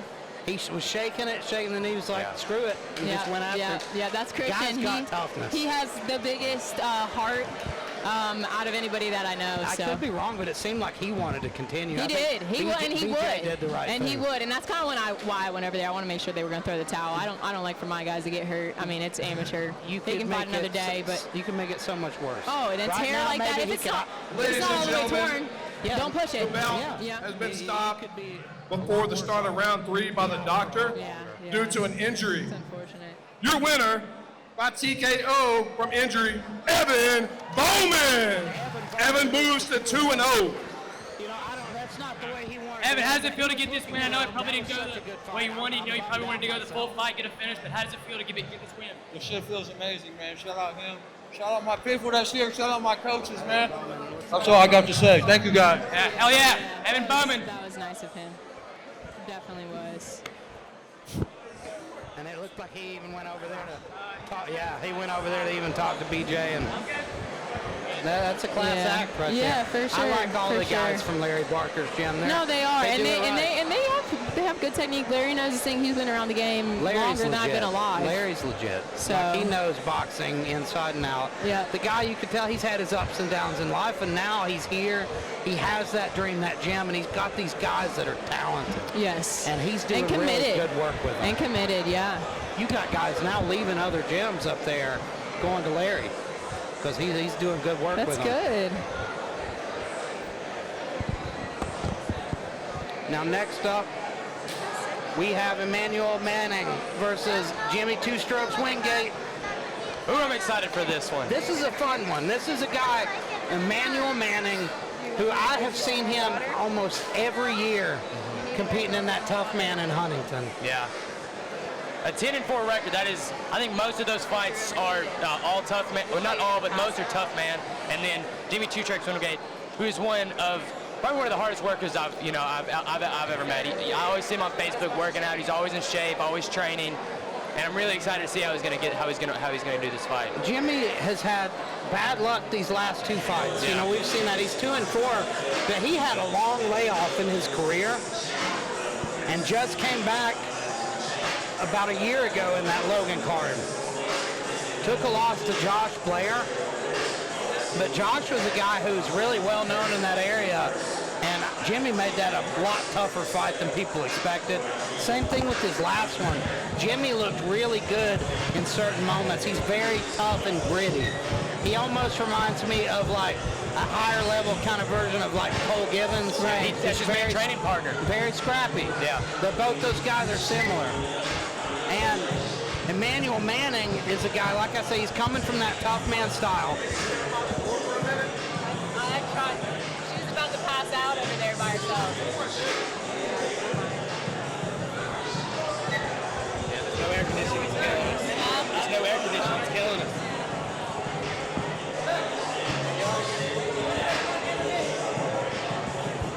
What? After Henry's fight.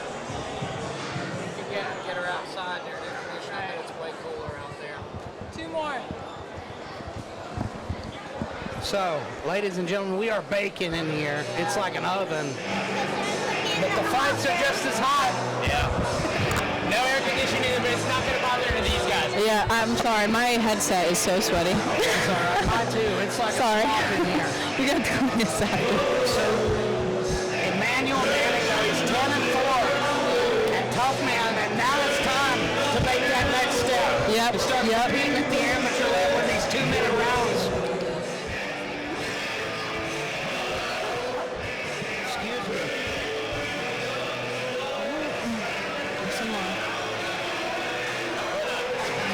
Jimmy Wingate versus a lot of good guys. You try to get Christopher Withrow, Cole Gibbons, and a lot of guys. They might not have the best gym, the best talent around them, but they're hard workers and they push themselves. And that's what you really need on this amateur level. A little bit more. Emmanuel Manning, I think, has a ton of potential. I really do. And Jimmy Wingate is such a perfect test to see what he's ready to do here at the amateur level, outside of tough man. Number 8 on the night. This boxing match is scheduled for 3 rounds in the NLC middleweight division. Fighting first, out of the blue corner, he's a boxer with a record of 10 wins, 4 losses. He stands 5 feet 11 inches, weighing in 151 pounds. Fighting out of the Clarksburg Church Gym in Garrison, Kentucky, Emmanuel Manning.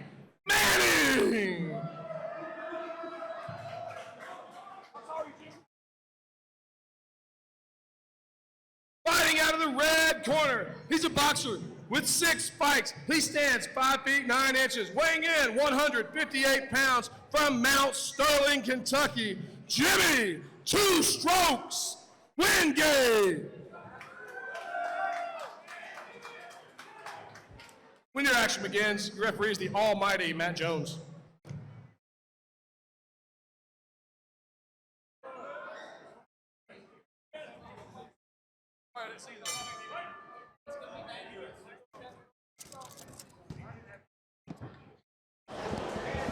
And now we get started. We're underway, and they are already going after it. Emmanuel Manning's landed 2 really nice left hooks in the middle of these exchanges. But like I said, Jimmy Wingate's dog tough. He's talking. Emmanuel's talking to him. Very confident start from Emmanuel. And that uppercut was nasty. There's another Really one. good striking so far from Emmanuel. He is coming after Jimmy Wingate right Emmanuel now. Manning. Really big upper, big shots here. He's taking them on the gloves, but they're still hurting. And Emmanuel Manning's a tall and long guy for this weight class. But Jimmy Wingate though, keep coming forward. He's controlling the ring so far. He's just getting caught. Well, we've seen this from Jimmy before. You know, he always kind of starts out at a deficit, and then he slowly starts coming on stronger and stronger as these guys wear down. Very much in this fight, though. He's eating everything Emmanuel's thrown at him so far. Keeps coming forward, keeps trying to find a way. But Emmanuel's looking very slick out of the gate here. Pace is slowing down a bit, though.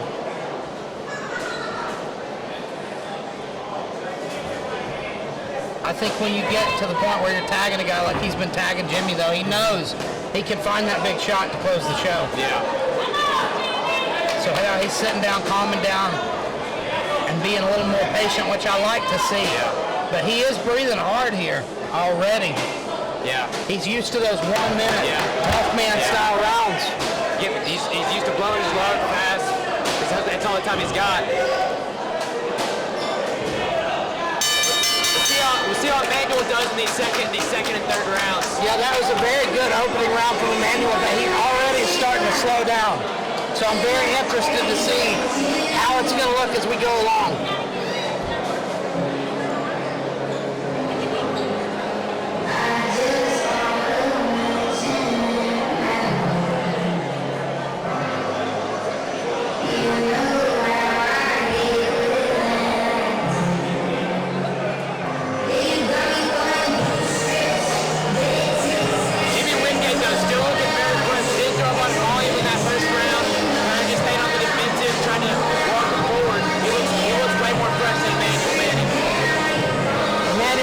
Breathing hard on the stool here. He's got a ton of experience, but like we say, he's not used to these longer rounds.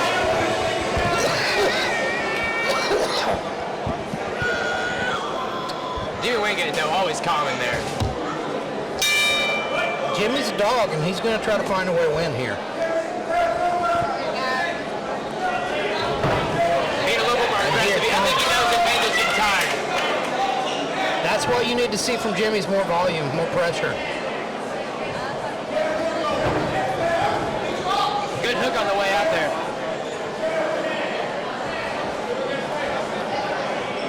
Emmanuel misses there with the right. Emmanuel really using that Philly shell really well to his advantage here. Staying really defensive.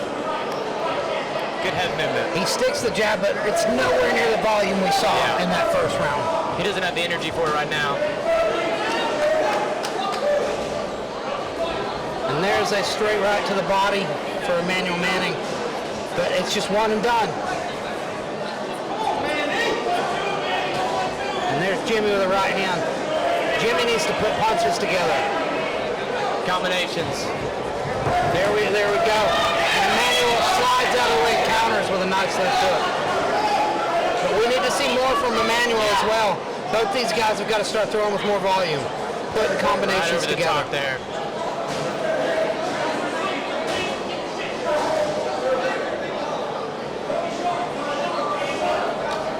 And that was a nice right hand from Jimmy Wingate.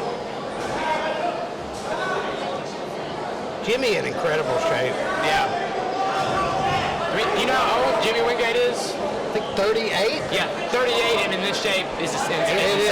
It's wild. It's like you say, he's always working. The guy's a tough guy. He's always working. Always meal prepping, always staying active. And, conditioning, I think he's taken over this round because of it. He's controlling the center. You know, he's landing some good shots. He's not tired. I believe he has outlanded Emmanuel this round. Yeah. He's throwing more volume. Yeah, I think it's 1-1 going into the third. I do too. Yeah, Jimmy Wingate's got ridiculous lines in his corner. We saw him win earlier tonight. And Jimmy's got to be super hungry for that win. Yeah. He really does. Since he's been back, he's taken 2 losses in a row. Yeah. That's got to really have stuck in his craw. Tonight, he is, I think, 1 round away from perhaps winning this fight. Yeah. Second round was close, but I really do think he did enough there. And he still is fresh.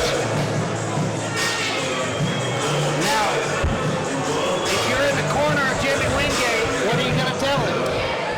Stay focused, keep walking forward, and just wait for him to make mistakes because he's tired. Tired people make mistakes.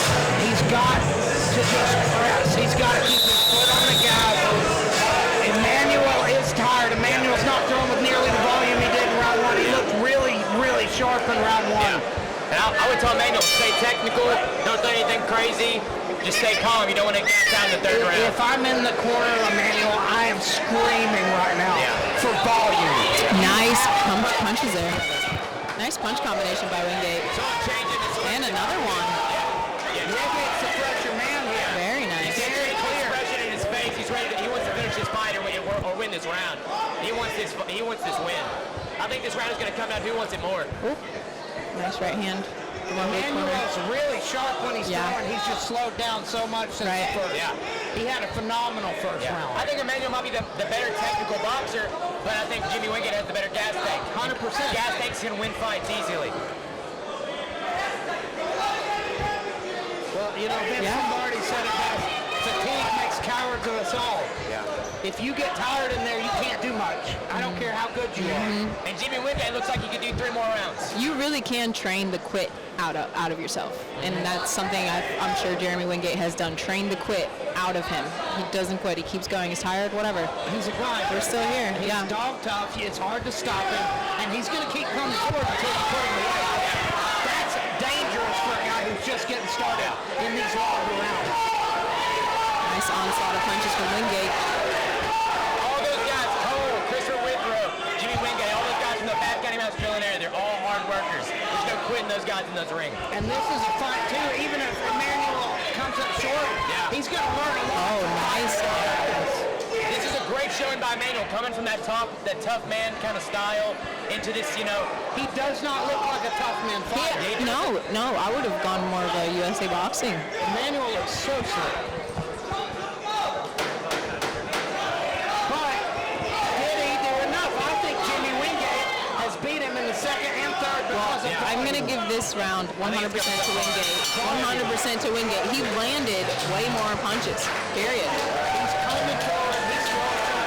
And I think fatigue was the issue. We knew it might be. Jimmy Wingate might have got his first win in several years tonight. And I know he was hungry for it. Oh, yeah. And he looks fired up.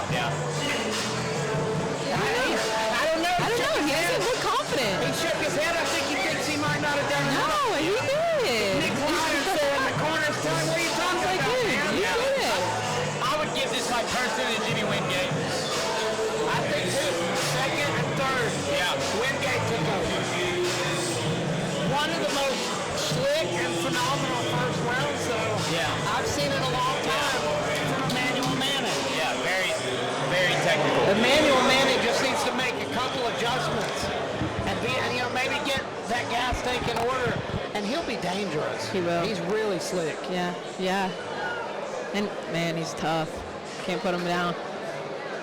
This was a good fight for both men. Good job.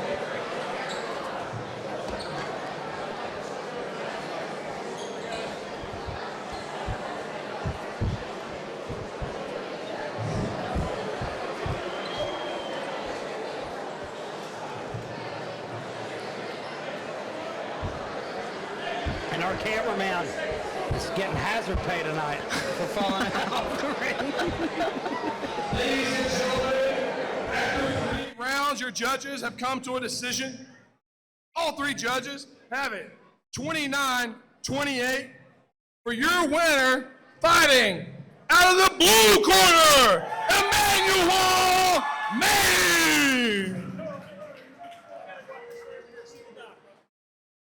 Emmanuel, come here.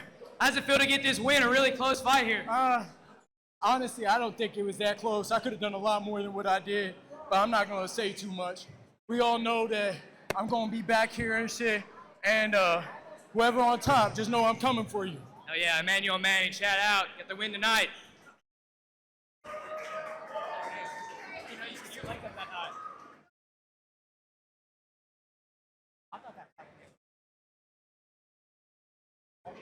Really? Hey, you're busy.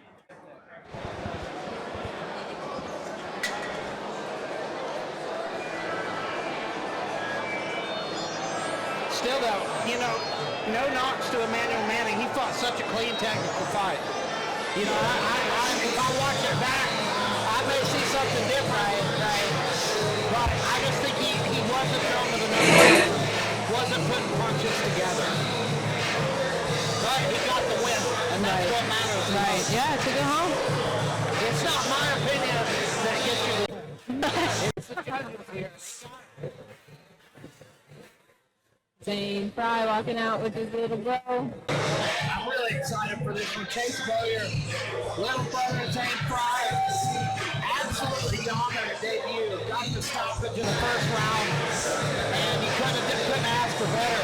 It's like Zane said, he's like, he's got everything. He's confident. He's not nervous. Right. He knows what he wants to do.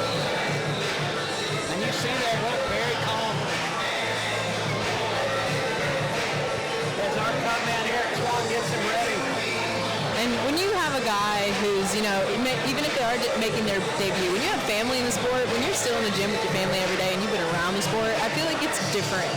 And you got somebody to push you all the time. Yeah, yeah. You're constantly pushing each other. It's going to elevate Zane as well. Yep.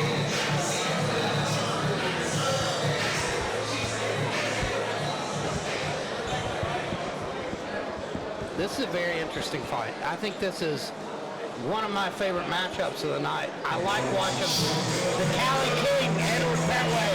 Oh, yeah. He's got one of the best I'm telling you what. you'll find in this game. He's genuinely and truly a student of the game. And that's saying a lot because I get so many fighters who come in headstrong, I'm never wrong, I know everything.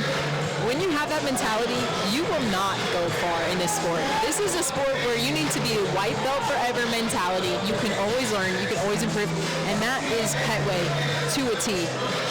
After every fight, he'll come up to me, hey, what do I need to work on? What would you recommend me doing? You know, always looking for that growth, and it's paying off.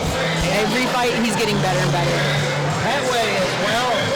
He's a guy, his journey is so interesting because he just jumped in head first. The guys in his gym at Butch House MMA there in Charleston didn't even know he had a fight schedule. Yeah. He just started training. He's like, yeah, I have a fight. Yeah. And they're like, wait, what?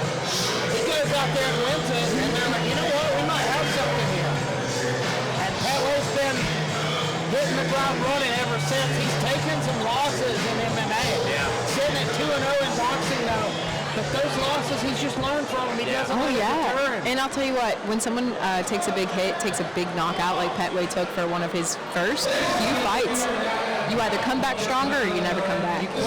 Yeah, a lot of people quit. Those two always, and he's come back stronger. I think his boxer with a record of 1-0. He stands 5 feet 10 inches, weighing in 163 pounds. Fighting out of Team ZFT, Zane Fry Training in Columbus, Ohio, Chase Bowyer. And fighting out of the red corner, he's a boxer with a record of 2-0. He stands 6 feet 1 inches, weighing in 169 pounds. Fighting out of Butch House Jiu-Jitsu in Charleston, West Virginia, the Cali King, Edward Petway. When the action begins, the referee in charge of the ring, Brett Masters. And you know, Petway's last opponent was last month against Ashton Houghton. He stepped up a weight class in that fight and looked phenomenal. I think it's the best he ever looked. He really worked behind his jab, using those straight punches, and was just so fast. And he's so relaxed. And he's so built for the sport. I mean, he's long, he's lean. He can be light on his toes, but he can still possess that power due to his snap and his range. But now Bowyer has big power. We saw that in that fight against Bobby New back last month as well on the same card. Yeah. Petway needs to make sure he keeps that chin tucked down behind his punches. It's peeking out a little bit. But I do like the ring control. That jab is so sharp forward right now. Just on the jab, over and over and over. I'm hoping to see him start doubling it up, taking it down low sometimes. Nice cross lead hook from Petway. Another one. Bowyer's southpaw fighter. In there, even in the fire. Yeah. Petway's looking clean. Yeah, clean right jabs from Petway. And his left cross is fantastic. Nice clean break. Bowyer so far having trouble with that speed of Petway. His hand speed's beautiful right now. And there's that jab. But I will give it to our blue corner. He's tucking that head, tucking the chin, coming underneath, and trying to hit those big shots to the body. That's what you have to do to a taller fighter. You have to get into the body first, and the head will follow. But if you two big right hooks there. Yeah, if you just he's coming into the body with a big punch, but his hands are not by his face at all. He's swinging a little wild to the body because he's really trying to hit it hard. So he needs to be careful. He's getting clipped behind the ear. Yep. With that lead right hook of Petway. And to me, it looks like Petway's just now finding his rhythm. He's finding that comfortable spot. He's starting to land every punch in his combination.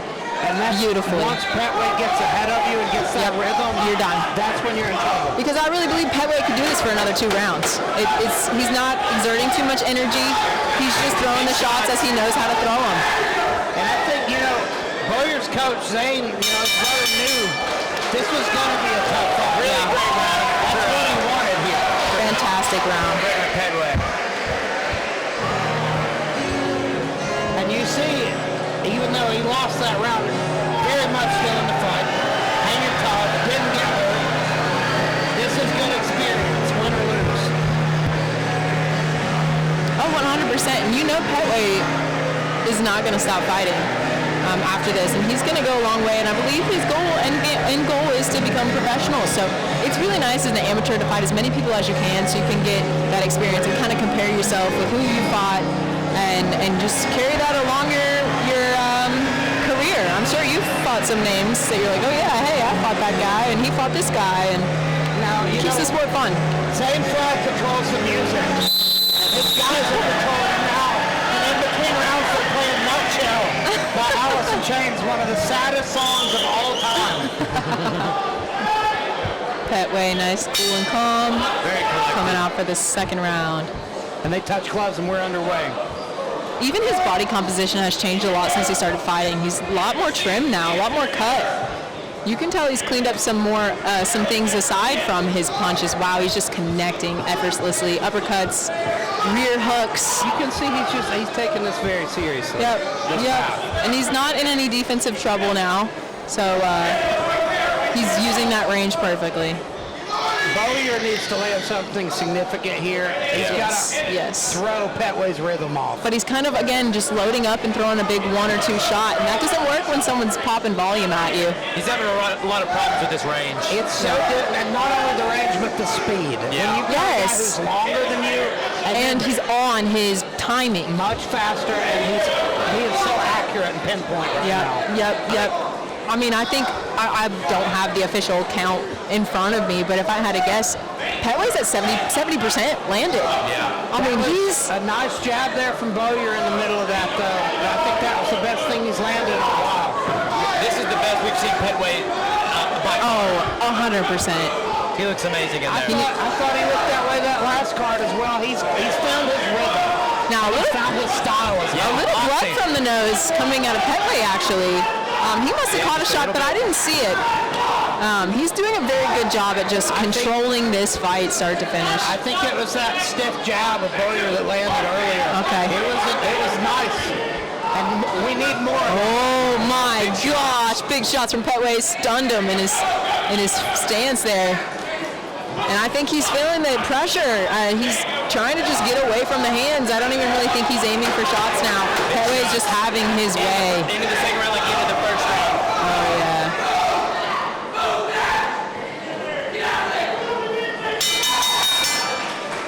All right, I got 2 rounds to Petway. Can you imagine how hard it is as a coach when it's your brother? Yeah. Oh, I already look at these boys, my fighters, as my son, so I can only imagine what it's like. It's tough. It's tough. Because also, why do they keep playing Nutshell? Hey, it's a good song. It is, but it's... the girls can't get into this. And they keep showing Zane, it's like we're trying to set a movie. We're trying to embrace the fact that a brother's coaching a brother. Keith's trying to get like an HBO special. Like, we're trying to get that documentary. I think Petway, going into this 3rd round, can kind of relax. Hold the middle, maybe do some ollies, shuffle in, do some dance around. He's got it in the bag. He can close. He can coast if he wants to. Yeah, if he wants to, 100%. And he could very well try to make a statement and stop him. That's true. I think he could. Yeah, that's true. I really do think he could stop this guy. Bowyer's so tough, though. He really is. Yeah. He's been taking his lumps in this fight, and as an amateur, sometimes you have to. And he's getting some right hands in, but it's just a 1-2, 1-2, 1-2, 1-2. Left, right. You know, that's kind of predictable. And someone like Petway, who has the experience now, he's going to pick that apart. And Petway looks still fresh in there. Like you were right, he definitely is. Yeah, he's not exerting any energy right now. I mean, he's just going through the motions like he's hitting a heavy bag for real. He's just having his way, and he could get a TKO. He could get a TKO stoppage in this round. He really could. His lead right hand is so beautiful. It's nasty. Look, he is picking any shot he wants and just nailing this guy with it. Hats off to Petway here. And I know Zane Fry's been trying to recreate that southpaw style, but a natural southpaw is so different, dude. Difficult. You can imitate as much as you want, but if you're not a natural, you're not gonna have those funky movements. Like I don't know, it's really hard to imitate. Now, I want to see more straight rights. It's very late in the game right now, but you need to see a hard straight right from Boat. That's the. And I'll tell you what, if Petway would start taking his shots downstairs, I think he could finish easier. He's only headhunting right now, and he needs to break the body down a little bit more. I can see him getting a finish with body shots. So if he could go tap, tap, tap up top, and then a big boom down there. Yes, just like that. Bap, bap, bap, boom. Yep. I think they're definitely taking their toll. Very tough guys. We got 10 final seconds. 10 seconds in this fight. What an amazing fight right with Petway. Hey, I'll give him. He's got heart. Bauer's got heart, man. He's fighting to the last bell, but that was all Petway all the rounds. Dominant performance. That's 2 dominant performances in 2 months from Petway.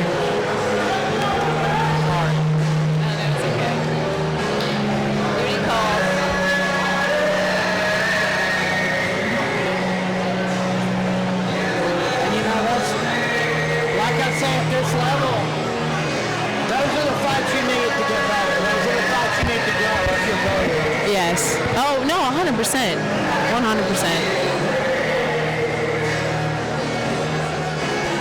I'm going to get rid of my sleeping child. I will return.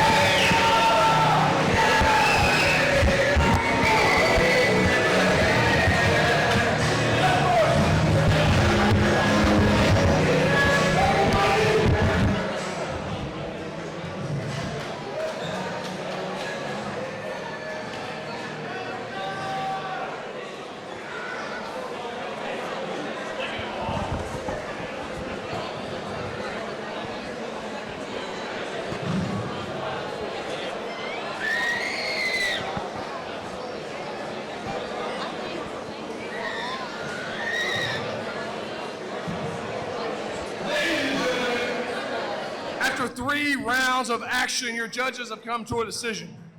All 3 judges have it. 30-27 for your winner, and moving to 3-0, Edward the Cali King Petway.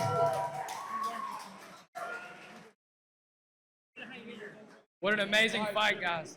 What an amazing fight. How's it feel to get this win, man? Oh, it feels great. It feels great.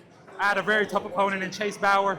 His gym's really, really good, so I knew it was going to be a hard fight. I knew it was going to be a really, really tough fight. Yeah, how does it feel to become 3-0? Did you see the fight going this way?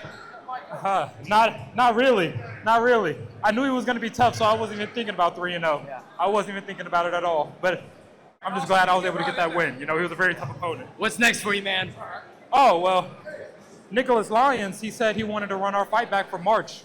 He wanted to run that again, so he won tonight. Let's do it. Oh, yeah, Nicholas Lyons, you got the win later tonight. Anything you want to say? Oh, man. Much love to my coaches. Much love to my teammates. Much love to my friends. And thank you so much, Chris Smith, for always being in my corner, man, and always supporting me when I need it. But also, I wanted to give the biggest shout out to Tartarus MMA. Thank you so much, y'all. I love y'all. Man, God bless, man. Oh, yeah. Edward Petway, amazing performance tonight. Good job, man. Thank you, brother. Thank you.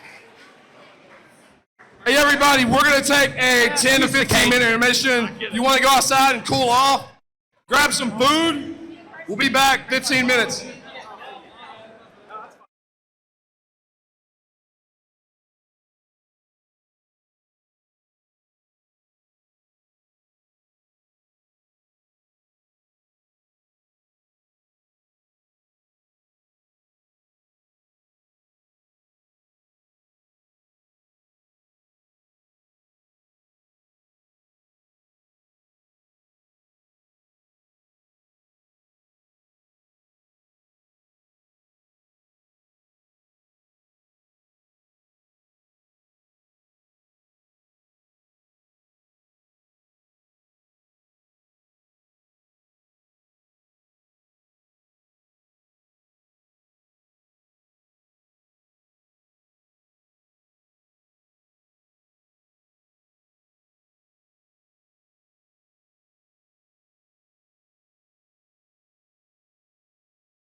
Guys, we are back at NLC Fight Night 39. Back from intermission, and right after intermission, we will be starting with Dalton Hofstetler versus Corey Jacobs in a welterweight 147-pound, 3 rounds, 2 minutes. We'll be starting off with that, start off the show. I am alone right now. I do not know where the infamous Elijah Thacker or Becca Robinson is at right now. But I think I'm about to be joined by Zane Fry if he wants to. I don't know if you want to sit down, you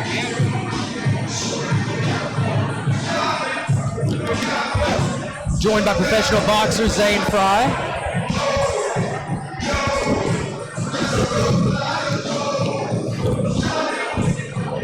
Bout number 10, Dalton Hofstetler versus Corey Jacobs. Yes. Welterweight, 147, 3 rounds, 2 minutes. Elijah Thacker fashionably late to the Come party. on, man.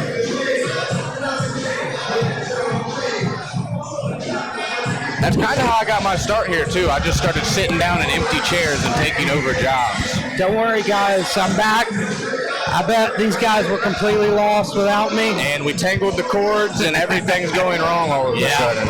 Would you believe it? I wouldn't. I'm not surprised. So, what do we got going on now? We have got number 10. This is a good one. We got Corey Jacobs versus Dalton Hofstetler. We saw Hofstetler last month. You remember in Logan. Becca's seat. And Hofstetler put on an amazing performance. Oh yeah, you can, if you want. Yeah, you can hop back on whatever. If you want, you can corner him and hop back on. What you want on? It doesn't matter. Whatever y'all want to do. Whatever you want to do. Now Corey Jacobs, he's fighting out of Lexington, Kentucky. 27 years old. This is his debut tonight. And he's got a tough debut. Hofstetler's really legit. I was very impressed with him last month when we saw him in Logan. He looked really slick. He's fighting out of Glen Morgan, West Virginia, 30 years old, 5'6". A big 147. Yeah, his frame is very big. He's got that power style as well. Yeah. Corey Jacobs, actually, this is not his debut. He's actually 1-2 so far. This is his NLC debut, I think, though. And it was interesting. There was a lot of trash talk going on between Hofstetler and Cole Givens. Yeah. Hofstetler and Cole Givens were going at each other online. And Hofstetler saying, well, you know, if you got something to say, why don't you fight me? And didn't happen. And, you know, win or lose, we still brought the hat out over there. I don't know if you saw it or not. Yeah. I wondered why your guys were playing nutshell between every round by Alice in Chains. You know, if I'm not over there, whatever goes down just goes down. We got to roll with it. Yeah, we need our like DJ back, they man. played the saddest song they could think of for you guys. Yeah, it was real depressing. Tough moment for everybody involved. Yeah. I'm proud of the kid, though. We know, win or lose, I think him stepping up into that fight was a good fight for him, good experience. He's going to grow from it. Yeah. Fighting first, out of the blue corner, blue record of 1-2. Pelé looked better than I've ever seen him look. And not by just a 3-month margin. Like, I'm talking, he's made leaps and bounds. And we knew that was coming, but that's what we wanted. We wanted a challenge. So. Corey Jacobs! You see Brendan Kelly there in the corner of Corey Jacobs. We haven't seen Brendan here in a while. You know, he's always at the events, but it's been a while since we've seen him boxing. Of 1-1, he stands 5'6". I think he's somewhere between amateur and pro now. I know he was doing the influencer boxing. That's always confused me. I don't know if they're pro or amateur. I feel like it's like semi-pro stuff. Yeah. But he's been doing well there, you know, making a name for himself. He's an iconic kind of dude. Yeah. You definitely can't miss Brendan Kelly in a crowd. No, never. And you can't hide from anybody. The mustache is there. It's square. All right, here we voted go. third best mustache in the nation. Behind me and Elijah. Good stuff. So Hofstetler far for Dalton. so tight. His punches come right out of that tight shell, and they come right back after. And they're so powerful. He loads up on everything. Those are not 100. Big shot for Corey Jacobs. That's not 147 pounds. Hofstetler landed a nasty right hook in there, though. And there's a left hook from Hofstetler. And there's another right. He's lighting him up here. Yeah. He needs to keep that left hand tight when he's throwing that overhand. Very aggressive, right, Corey Jacobs. Corey Jacobs is going to have to throw straight punches in order to keep Hofstetler off of him. Yeah, he needs to get on his bike and start getting that jab popping. He's letting him kind of walk through his guard and just do what he wants with that overhand. There it is again, right here. Good job returning. We need more of that from Jacobs. He's got to really start putting punches together and keep Hofstetler off him. He's popping that jab, and he looks like he's setting up that straight left to the body. I'd like to see him come up with a right hook upstairs after, because that level change is definitely getting him to bite. That was a nice right hook from Jacobs. If you lead with that straight, something's gonna open up, either the straight or the hook around the outside. Something's gonna open with the high guard, and then it opens up the body. It was a great start for Hofstetler, but now Jacobs is coming on later in this round.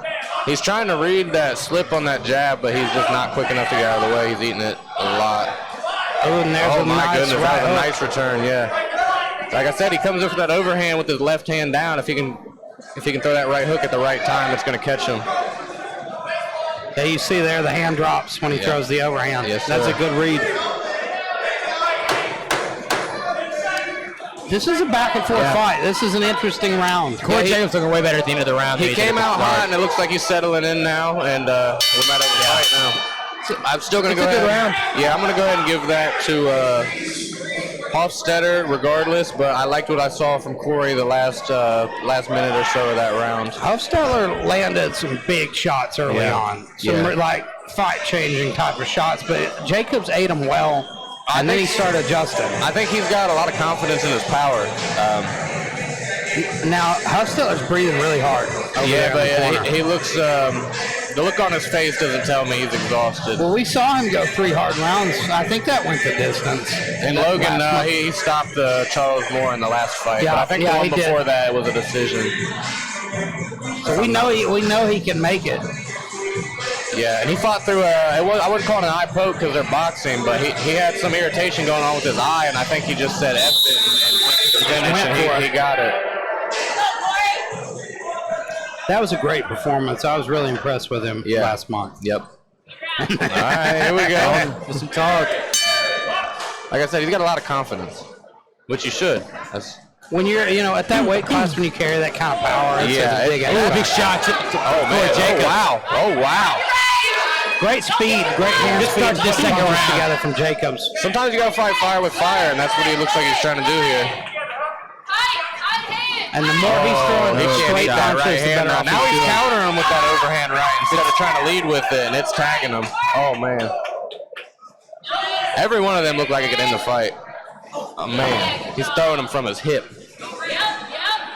Oh, my goodness. He leans into his shots I think he's reading it now, though. I think he's reading it.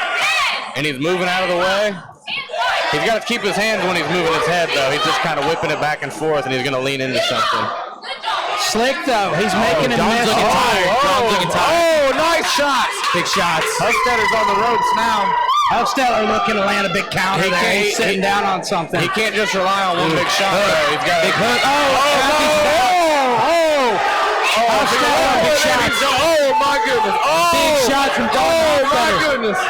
He's on the ropes now, no mouthpiece. He's swinging for the fences. If he can survive, I don't know if he's going to be able to do anything else after this. Those are such big. Oh, man. Oh, my God. He's in trouble right now. They're both in trouble. What a fight. I think Hofstetler. Wow. I don't like that timeout. I didn't think that was a break in the action. Hofstetler is taking such big deep breaths. I don't like that. I think he blew his wad there. I don't like that timeout. I didn't He thought he was going to get the finish there. Oh, my goodness. He's still throwing Even bombs. tired, that overhand's got smoke on it. Corey Jacobs looking like he's still got some energy left. But for every one he lands, he's eating 3 of them. Another good shot. Hofstetler just walking for the body now. This is somewhat technical chaos. 10 seconds left in the second round. Beautiful work. Big body shots from Dalton Hofstetler. Come on, keep fighting. And he misses a big overhand there at the end of the round. These aren't one of them fights you can take a break and a low blow, a mouthpiece. This is one where if you're on the gas, stay on the gas. Just as we thought Jacobs was coming on, Hufstetler turned it on there and just started walking him down, landing big shots, and he had him in big trouble. I don't know how to score that round either, to be honest with you. I think as far, it's different with boxing, but as far as damage, Hufstetler had him in big trouble. Yeah. Big trouble. I give that round to Hofstetter.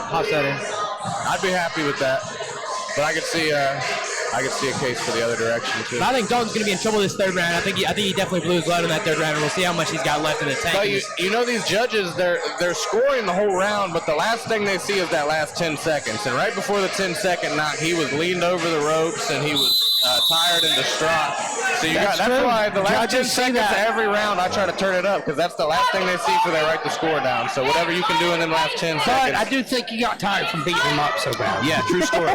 True story. You will have that on these bigger jobs too. So the biggest thing, how much has Hufstetler got left? And I think that he's so technical. Big shot.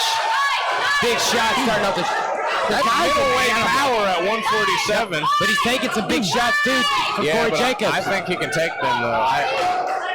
I've seen him look tired. I haven't seen him hurt yet. I'll tell you what, one thing about Hufstetler is he's so tenacious. Yeah.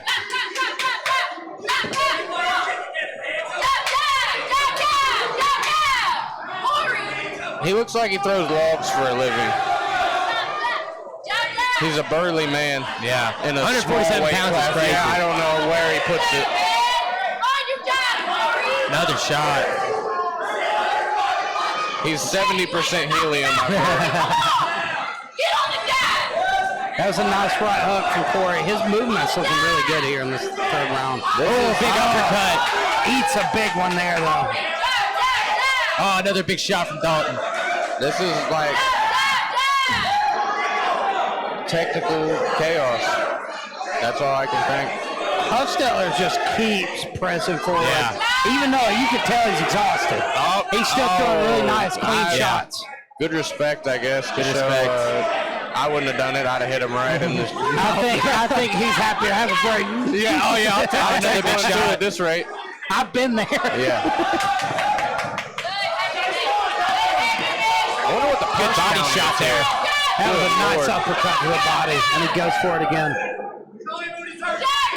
30 seconds left in this fight, ladies and gentlemen. Good movement from Corey Jacobs, but still, he's still getting caught. This is one of them, what'd you say about my mom fight? Yeah. Hufstetler. Man, he's so mean. He's so mean. He really is. Oh my goodness. Straight forward. 10 seconds Like I left. said, I've seen him tired. I haven't seen him hurt.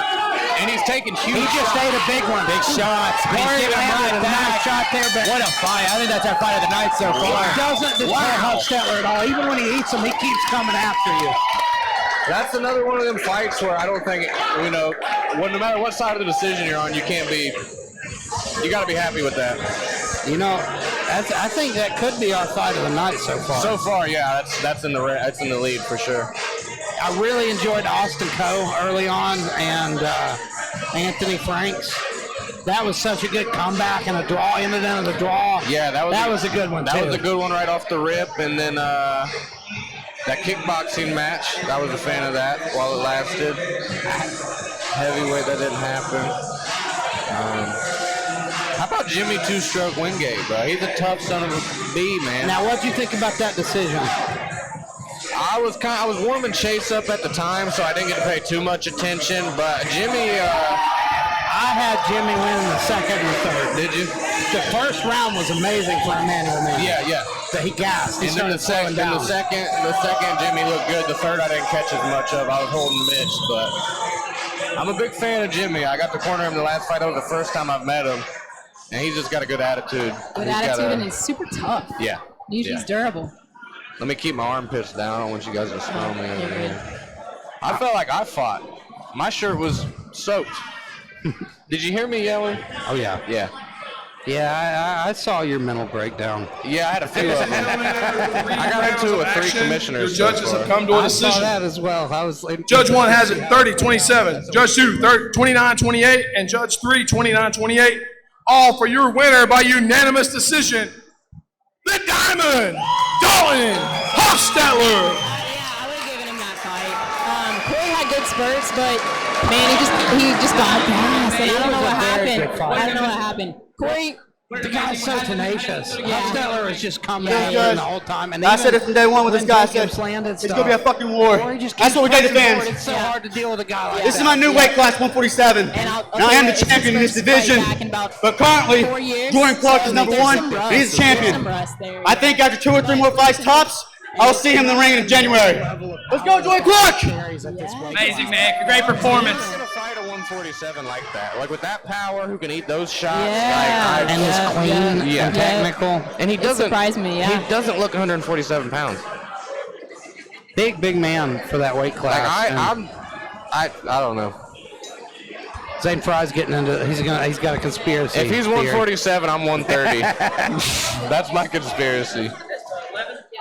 Now, I've been really, really excited for this next one.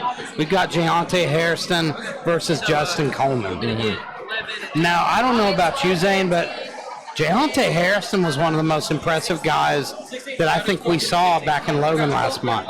He took a loss, but he looked... Who did he fight? He fought... last month he fought... oh, my gosh, I'm sorry. Trey Ferris. And Trey Ferris is like 18-0, something like that. And that was a war. Yeah. In tight, Deontay Hairston has beautiful boxing. But his inside work is something to behold. He's a teammate of A.R. Green. And okay, I remember now. Yes, this is. The guy's sharp. He really is. You can tell he's been boxing for a long time. Well, anybody that comes out of A.R. Green's gym, they might not be the most technical. They might not put the hours in. They might not train like they should. But they're not going to come and lay down. They're not going to come and, they're not going to be green. I think that was the only thing that I saw from Deontay. Maybe a little bit of cardio issues, a little bit less in shape than he should be. But as far as his technical boxing ability, legitimately think he might have been the best on that card. This is my, what's his name? This is the guy with the secret juice in the UFC. Secret juice? Paulo Costa. Yeah, that's what I got here. Don't worry about it. So now stepping into the ring, we have an unknown quantity here, really. I don't know much about Coleman. He is 38 years old. He's fighting out of Gilbert, West Virginia. 3-1. And I'm really interested to see what he brings to the table here. He's a very big man. He looks like he carries a lot of power. I like to see these big men not wearing the compression shirts. I like to see them let it all go. Let it all be free. Yep. That's what we're here for. Give them a show. That's why I sit ringside. Not for the ring girls, for the heavyweight boxers. That's a lot of beef. Yeah, I got spit on my forehead earlier too, so I think I'm indoctrined into the commentary. You're in the splash zone. Yep. If I get a little blood, that's the hat trick. I got puked on last month. All right, I'm cool on that one. I will pass on the puke. Now I'm glad he didn't come to that card. Maybe it would have been me. Which card was that? Bailey, you're our junior intern. If someone pukes, you need to dive in front of me. Yeah, because I've got stuff to do after. That's what it takes to make it here. I've already changed my third shirt. I don't have another one. Yeah. I noticed in the corner you were soaked. Dude. That's what I told him. I was like, did I fight or did you fucking fight? Freaking fight. Yeah. So we see Jeff Tackett there in the corner of Mr. Coleman. And now we see Deontay Hairston coming into the ring. He's 1-4, but I don't think his record reflects how good he is. His opponents are very skilled. I think I checked out his opponents' combined records when I was looking into him last month, and he's fought nothing but really talented guys. And he's taken on a 3-1. Say what you want, but 3-1's that's a record that I am pretty big on Mr. Hairston after seeing him last month. Oh, yeah. I think he's just got to tighten a couple things up. He almost beat a guy that's 18-0. Yeah. Who moved to 18-0. And he's from Columbus, where I'm from, so.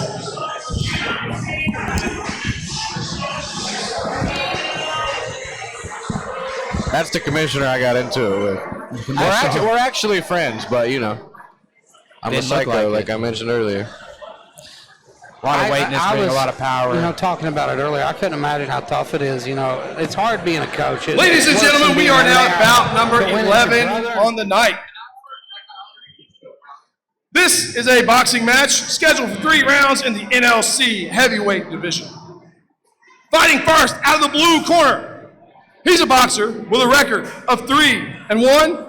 He stands 5 feet 10 inches, weighing in 226 pounds. He fights out of the Larry Joe Harless Community Center in Gilbert, West Virginia. Bustin' Justin Coleman.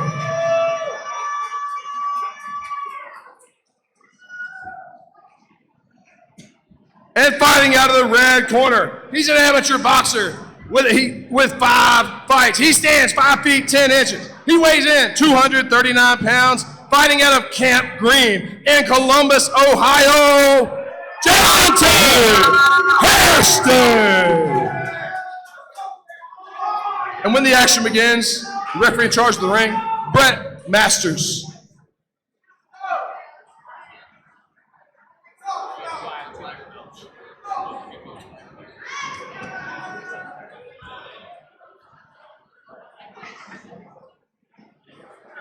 What's up?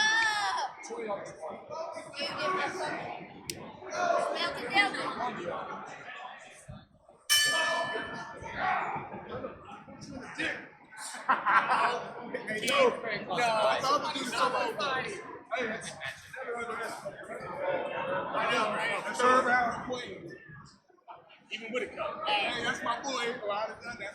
Oh, shit is slick, bro. Let's go. Take your time. Let's go. He's in the corner. Go to work. He's in the corner. Break your work. He's in that corner. He's in that corner. Yeah. He's in the corner. Yeah. Right there, bro. He's right there. That's right on there. There you go. Hey, get to that corner. All right, sir. Let's go there, I think. Let's go. Let's see something. He's not straight up and down. And here's that work inside. Yeah. Once he starts getting to work in here with that dirty boxing, and he steps, the ref separates and slides away. He moves around the ring really well. This heat's getting to me. I'm going to start passing out.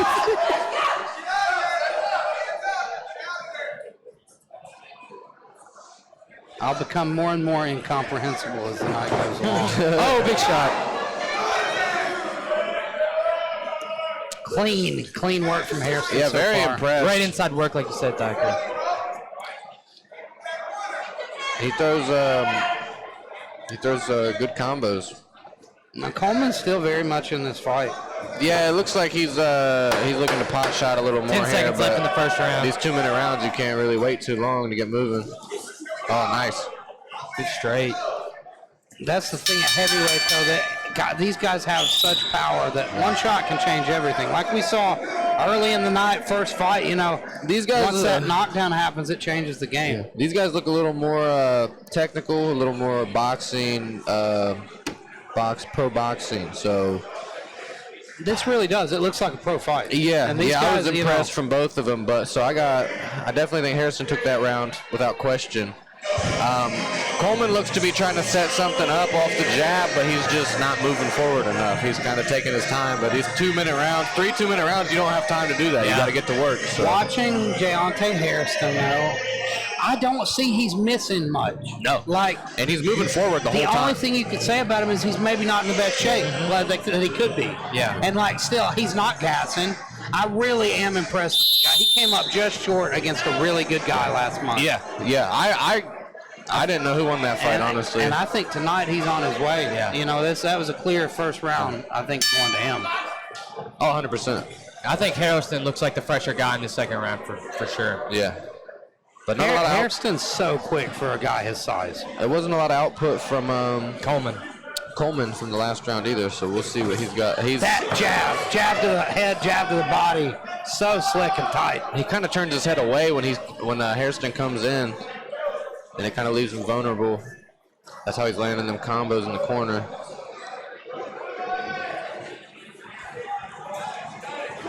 Ooh, big shot. Wow, nice shot. I think that's the biggest of the fight so far. Huge right hand lands for Hairston. And if you notice, he'll land a big shot, and then he'll tie him up so he can't get countered, too. And then that's very he good starts boxing working IQ. inside with those uppercuts. Yeah. He's very slick.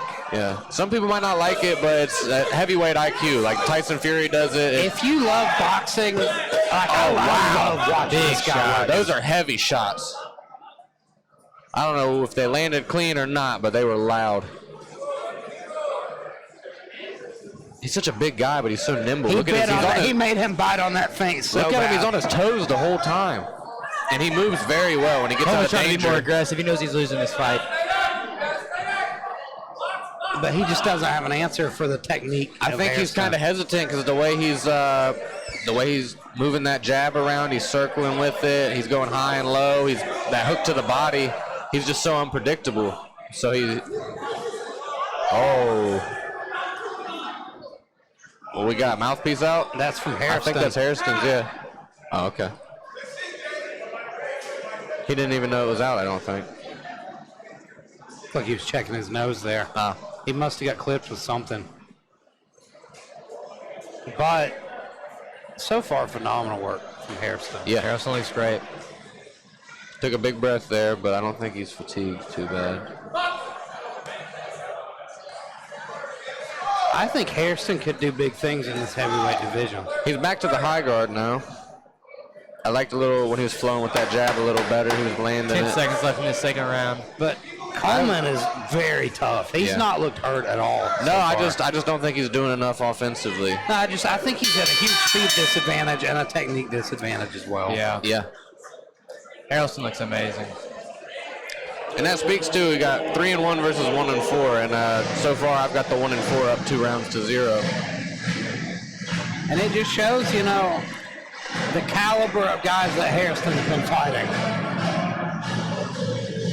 Yeah, and now, I don't know what he looked like before Logan, but maybe he might not need that, middle ground. Maybe he's ready to take on this kind of competition now. That was kind of how I did it, especially in amateur. Instead of just, working my way up, I just fought good guys until I was good enough to fight them. So, what is this? What is this? What is this music? I love it. Is this Marshall's band at least? It's not Ohio State, is it? No, that's Ohio State. That's Ohio State for sure. My buddy David DJing for me tonight. And you got the Ohio guy here in Hairston. Yeah, he had a 30 rack of Bush on the way down this morning, so I'm not surprised.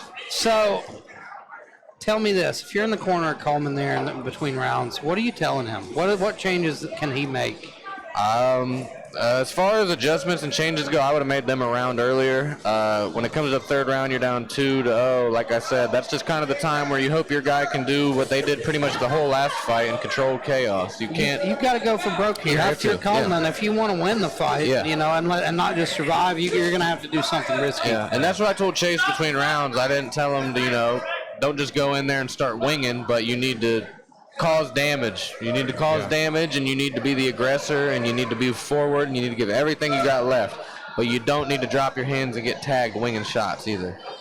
And that was a nice jab left hook from Coleman. Yeah. He's doing his best here. He's just not putting anything. He's putting a jab or a 1-2 out there, but he's not putting anything behind it, and he's not setting up these bigger combos. But these heavyweight guys, they're used to getting 1-2'd and jabbed and a big overhand coming, but he's throwing nice, clean, so crisp, dynamic, fast combos.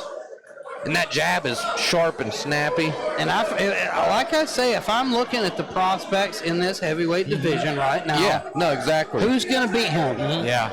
Who's going to beat him? Between him and who was it? Urban Warriors Academies. They're southpaw heavyweight that fought Ram Elkins. These are 2 guys. Murphy. Yeah. We also have another guy coming up after this fight, Bryson Gilmore, who's a great prospect in the heavyweight division. 2 guys, Big Rex White in the mix. Yeah. There's a lot of guys, but I think this is a guy who's so technical and so quick guys are going to have a tough time dealing with that. And I think if nothing big happens these last few seconds here, I think he cleaned the scorecards out against a 3-1 opponent too. So we got to highlight that 3-1. Yeah, like if I didn't know the records of these guys, I would think that Jalton was the 3-1 guy, and Coleman was 1-4. He looks very good.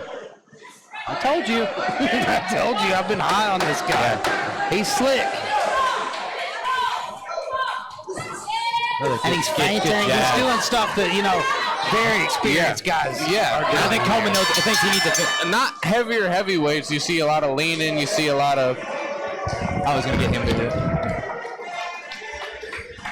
Just make sure to turn it on. Hold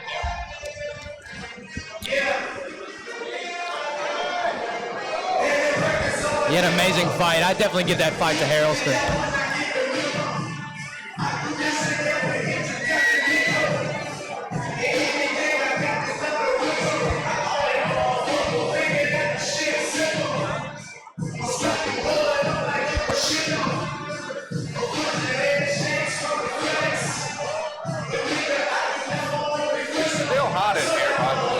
Still no air conditioning. Yeah, it's about 104 degrees Fahrenheit. Making these guys work a little harder. Yeah, and I smell like a bird cage. But that's all right.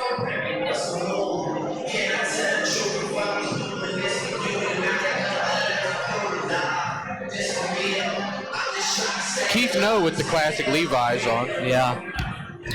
Been coming over the top rope and all night like the Big Show. Yeah. Very agile man. Ladies and gentlemen, after 3 rounds of action, your judges have come to a decision.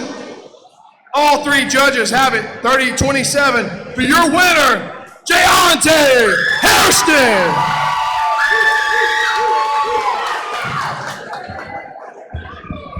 Ladies and gentlemen, give it up one more time for Deontay Hairston.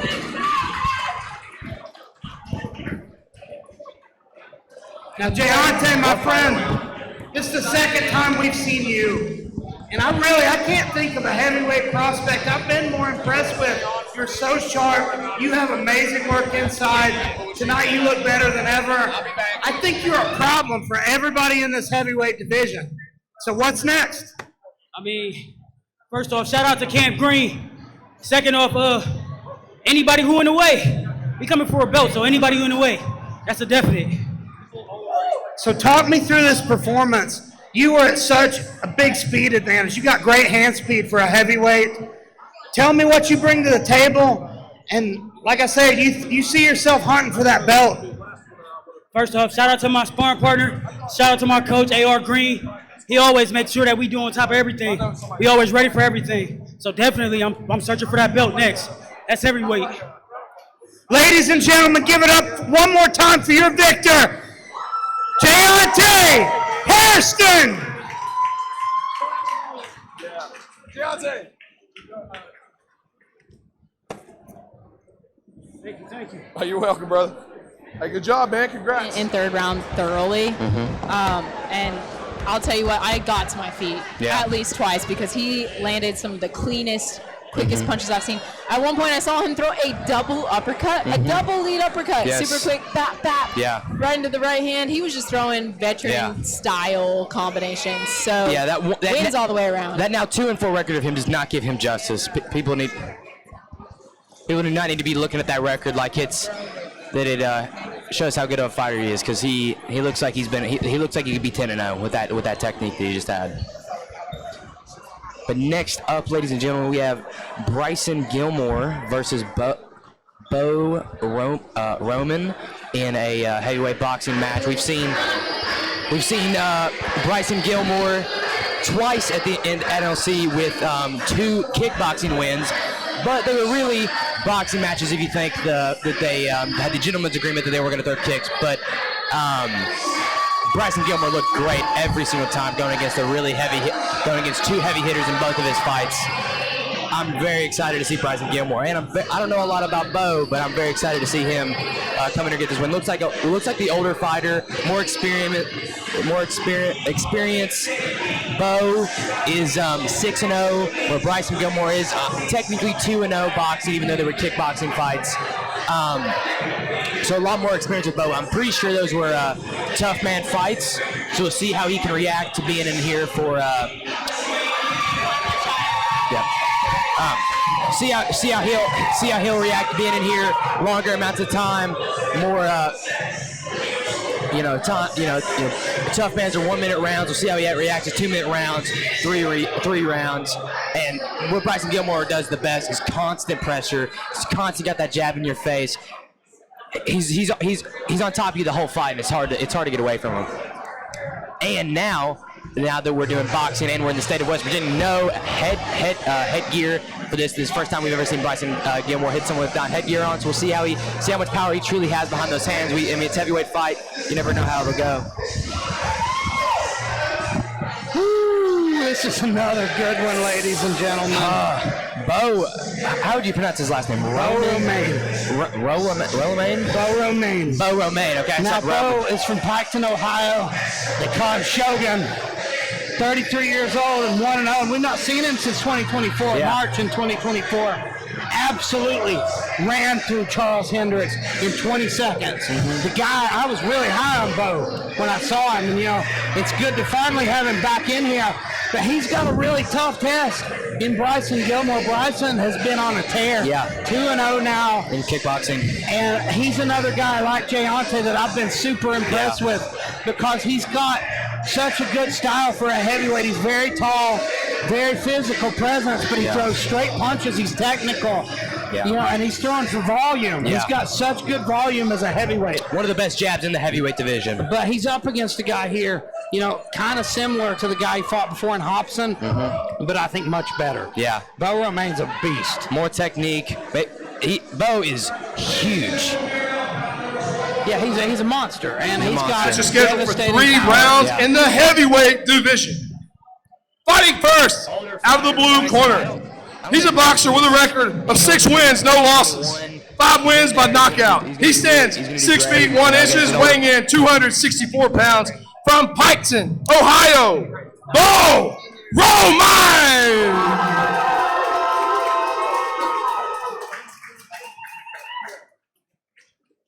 Fighting out of the red corner. He's an undefeated kickboxer making his boxing debut. He stands 6 feet 2 inches, weighing in 295 pounds. Fighting out of Getcha Gaines in Lexington, Kentucky, Bryson Gilmore. And when the action begins, the referee in charge of the ring, Matt Jones. And has looked great so far. This is one of my favorite matchups tonight. Yeah. What a statement Bryson would make in the heavyweight division if he was able to get this win over a more experienced, older fighter in Bo Romaine. Well, Bo just 1-0. So now the 19-year-old, he's got one more fight. But Bo's got that devastating power. Yeah, I think you can that's already his tell. X factor. And I think Bryson is going to have to really stay tight and keep that volume. He's going to have to drown Bo with volume like he did his last 2 opponents.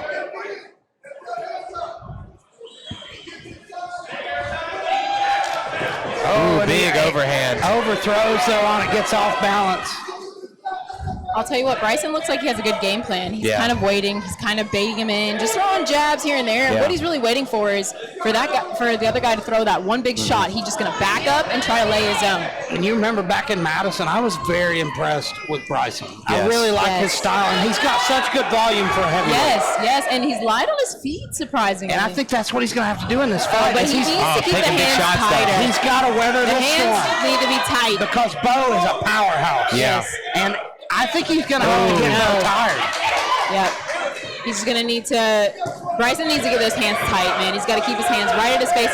He can continue the same style, but his hands are too loose here. Yeah.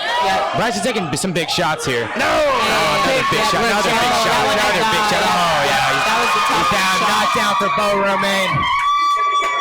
And Bryson is hurt here. You can see it. Yeah. I think he needs to stop. Not clear. He's not clear-eyed here, and that's it, ladies and gentlemen. Amazing power from Bo Romaine. Bo Romaine moves to 2-0 with 2 first-round finishes. Yeah. The guy is an animal. I want to see you go talk to him because I think you'd be scared of him, and it would be funny to watch. Do it. Oh, he'll hook him. No, I'm just don't have to. He definitely can just power slam him. Please call him sir. No, do it. Romaine, right? Yes. Romaine. Now, good job, sir. That was a wonderful fight, sir.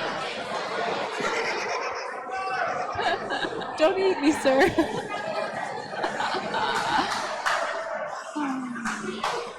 Excellent job by Bo Romaine. The guy is scary, plain and simple. You know, I think we see there Chris Smith there in the corner. I think he's put in some work there with Brandon Conley there up at Chillicothe, who we see killing it in bare knuckle. Bo's dangerous, and he is definitely putting that heavyweight division on notice as well. We've seen some really talented heavyweights tonight. Both ones who are just getting started, and then guys who I think, you know, are ready for those bigger fights. Bo Romaine, I think that dude's ready for just about anything you throw at him.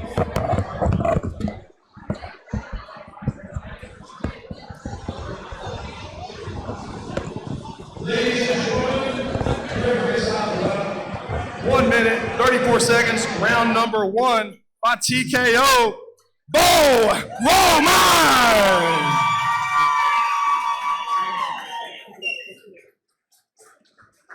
Bo Romaine, what an amazing fight, man. How does it feel to get that finish? Pretty good. Yeah. What do you feel like next for you? Did you see the fight going this far? You know, like getting the finish, getting the finish. Yeah, I wanted the knockout in the first round, but I'm just having fun. Yeah. What do you think's next for you, man?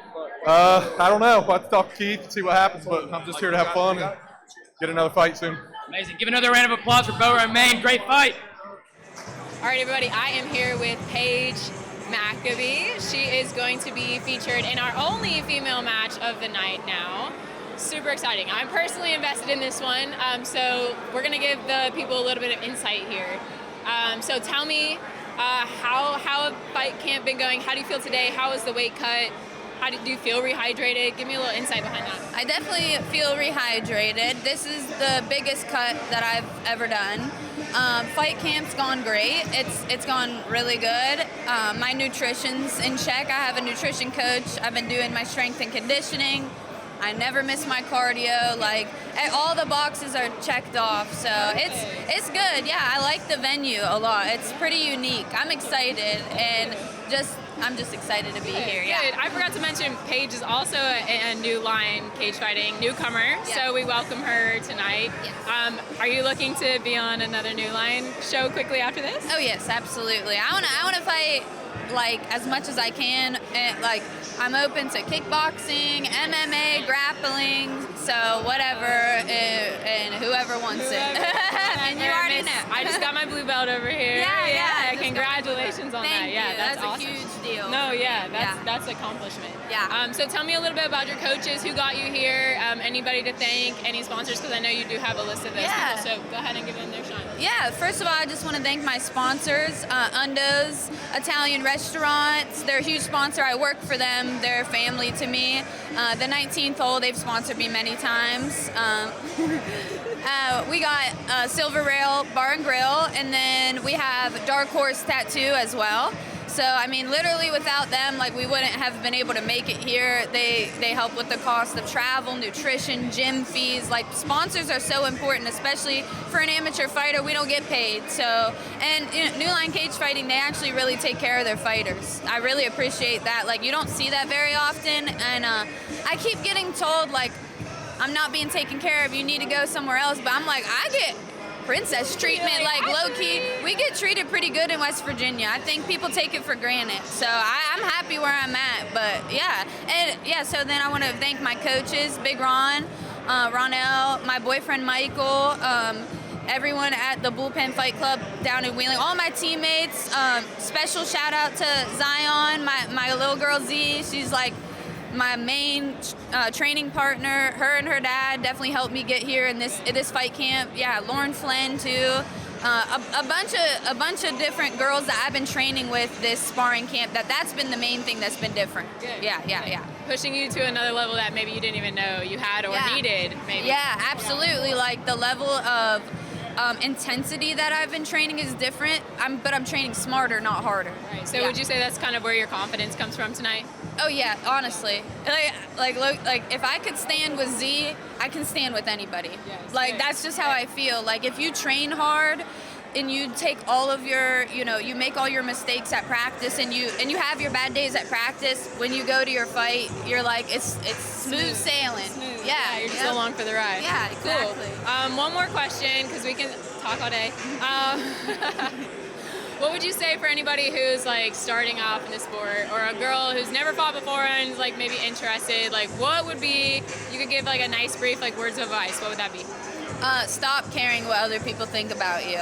It literally does not fucking matter at all. Like, it doesn't matter what anyone thinks of you. It doesn't matter what you look like. Like, it doesn't even matter like what you weigh. Like, just do it. Just go to your gym and do it. And it's hard to be a girl because we're the only ones in the gym. But there's so many girls out there. We're just a little spread out. So you just have to open, expand your horizons, and you will find a community of girls. They're out there. You just have to look a little farther because, it's just a male-dominated sport. Right. No, but I'm excited to have people like you coming into our league specifically. I know you're just going to help us continue to raise our levels. So we thank you, and we look forward to checking out Paige's fight. I believe it's number 12. Yeah, I think now. Fight 12. So fight 12. Keep an eye out. Thank you again. Thank you. Of course. And now we've got two women that I think you are very familiar with, Becca. Yes, you already know how to sit in the booth for this. This is my first official match at the New Line Cagefighting female division. So this is my first match. I'm really excited for both of these women. They are both very high-leveled amateurs, so I'm expecting this to be up there for the fight of the night. And they're girls, and this is at 115 pounds, so those girls are going to be quick, they're going to be scrappy, and they're probably going to throw more punches than any of the guys have thrown in a whole fight in one round. Yeah. Now we see Kirsten Maccabee coming out. Tell me if I'm wrong, but your first fight was against Kirsten. So Kirsten was her first fight. My first fight outside of USA Boxing. Yeah. So I did 6 in USA Boxing, and then I fought Kirsten. And you know what? I'm not gonna lie, and this might sound cocky, but I don't care. I feel like Kirsten got so much better because of fighting me. Yeah. I think she looked and said, "This girl's at the top of the division. Okay, whatever. Let me go see what I need to do and how hard I need to work to play ball with the best in the league." And I think that's what everyone should be doing. Well, we talk about that with a lot of these guys we see taking a loss. It's a learning experience, especially taking a loss right out of the gate. Right. And I feel like her confidence has just absolutely skyrocketed since then. And she hasn't taken a loss since. She's 4-1 now. Yep. And she's taken on somebody else you're very familiar with, a teammate of yours, Sarah Jackson. Yes, Sarah Jackson. Now, Sarah has been boxing for a few years, even despite her age. She is newly 18, just turned 18. So she is first time fighting like the grown women. She was a USA boxer. She competed in 4 USA boxing matches. So she is used to that high speed, small gloves type of fight vibe, but this is her first time fighting someone that's going to be bigger than her, that's going to be more experienced than her. So I really feel like this is going to be a true test for Sarah. And so I know you've been working a lot with Sarah on this when you're familiar with Kirsten. What are the keys to victory in this fight for Sarah? What we've been kind of drilling in Sarah's head is her cardio, and it's making sure that she can bring the volume. Sarah is smaller. I think she's faster. So as long as she can keep her punch count high, I think she can be secure of victory. But again, she just has to throw more than Paige. I think Paige has a more of a sit back, do the defense, work on defense, and try to counter style. And if Sarah can just keep the pressure, wow, this is going to be a freaking awesome fight. I'm so excited. Potential fight of the night here. Oh, yeah.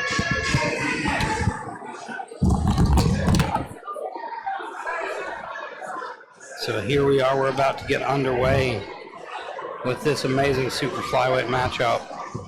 It's going to be 3 2-minute rounds. We're going to take it to Keith No. They're all tangled up. For the official introduction.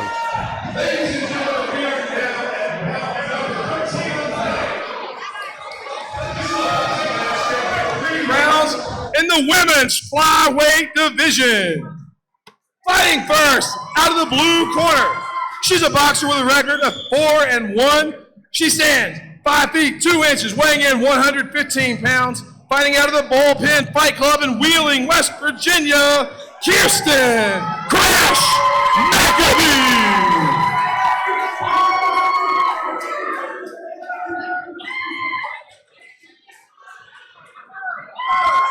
And fighting out of the red corner.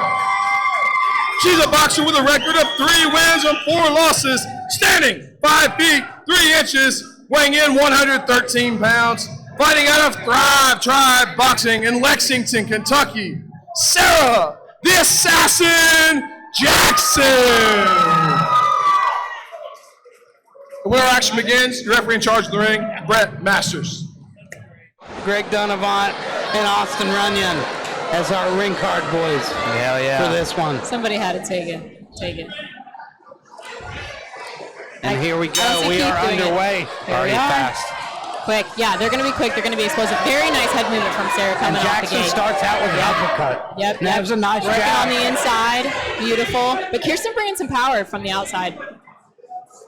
Working the jab. Swing and a miss from McAbee. Sarah's head movement is looking like it's on point, but she needs to bring that volume. McAbee's Swings already, and misses I both think sides. McAbee's already made some adjustments, so now she's kind of fighting on the back foot, looking to work behind that jab. Sarah pops the head back of McAbee. Nice jab. Little exchange, and I feel like these clinch situations are going to work in Paige's favor. That was a nice left hook on the exit from McAbee. I think that was an accident. And they're back at it. Kirsten trying to come with that jab. I'd like to see her tuck the chin a little bit more.